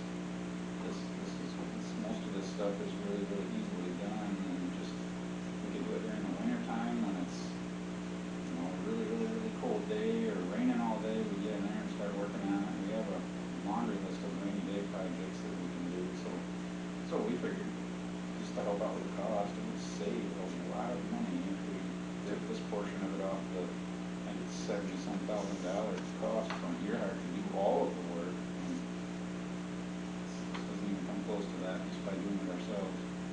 Yeah, it won't quite maintain everything that we wanted to do, but Ryan and I talked, and Perry and I walked through there. There's been a lot of foresight put into where we want to maintain space on, under the slab, but Ryan and I talked, and you're never going to get everything where you want it, so you can't ever eliminate all saw cuts. And if we frame out walls and drop a new ceiling in, your electric's going to probably come down. Most of your stuff, so you end up with plumbing issues. Well, I don't know if we could plan on plumbing right now anyway. So it is great thought to try and maintain as much as possible, but it was a better thought when the price was more attractive to do it that way. I don't think the benefits that you get from spending the extra money really justify the extra cost at this point. So it's a little change of direction. So we wanted to provide the board an update. I've heard, I know you mentioned it last time, wanting to see progress, and I agree. So this is our solution to make sure we continue to make progress. And looking at the estimate that Ryan pulled together, I think we could do it for about $10,000 plus labor costs. Our labor's really goes back to, we're going to pay our guys 2,080 hours this year. So there is an opportunity cost, because if they're doing that, they're not doing something else. But this needs to happen, and the physical cost of having somebody else do it is, to me, more costly than the opportunity cost, because Ryan will have flexibility, and we know there's going to be rain days, we know there's going to be cold days that are not conducive to working in those miserable conditions. So if there's no objections from the board, we are going to march on with those plans, and we'll see some progress this winter. Right. During those days, how do you plan on delivery of concrete from somebody? They even call them up at the last moment, say tomorrow I need 9 yards, and they'll be there, or you gonna make it yourself? No, we never do that. We always plan it ahead. Okay. I just would didn't- plan to, it's a prep work more. There's a Oh, I ton thought of you were prep talking about work. rainy day and all of a sudden, hey, No. we're coming There's- over. there's- Okay. There's a lot So- of prep work that goes on. There's a lot. Scrap metal to get out of there and get it all prepped, and then we may put it out until it gets warm again to actually pour it. So this is a couple weeks worth of prep work. Putting, whether you're using pea gravel or, Yeah. I looked at it, talked to Charlie, and he was going to talk to Ryan. It was like, and if you're going to save some of those chases, fine. But I was more of, there's a certain area that they need to maintain over on the east side. Was like, let's just pour a wall there. Let's just fill the whole thing. Get Timpson's to bring in sand, and we pack it down and pour concrete on it. And when we need to, if we decide we've got to have something here or we've got to have something there, we'll saw cut it and be done with it. I mean, And luckily, we're looking at the what do you call it? Decking. Yeah, bridge decking, form Yeah, deck. bridge decking is relatively cost effective, but yeah. so I think it's a great solution at this point. And it gets progress. All right, a few things to wrap up. Want to highlight Mark Drove celebrated another anniversary here. How many? I did, I don't have that information. 31? I looked at that. How one many, again. Tom? Ron? 23. I would say it's low 20s. I thought 22 or 20. I couldn't remember if it was 22 or 23, but somewhere in there. Definitely spent some time here. A couple other updates that aren't in here. Record retention policy for board notes was brought up when our attorney was here, and we heard back from the state. Ended up having to go to the state to find out what that was, and they are considered non-records, so there is no retention requirement. I'm going to talk with our legal attorney to make sure there's not make sure she's in agreement. If she's going to have to defend us, I want to make sure, because it's not clear. It's definitely not clear. What's that? 22. 22 years. Thank you. Also want to provide the board an update. I've been talking with APPA about board training and bringing hometown connections in like they've done in the past and doing a training session. Harry, I will get with you in the coming days or sometime next week to kind of hash out some of the details and start looking at things, but they book out pretty far, so we're looking at January, February timeframe. So some of the things we'll be talking about is just what half day, full day, weekend, weekday timing. What makes obviously it's a Half day, half day.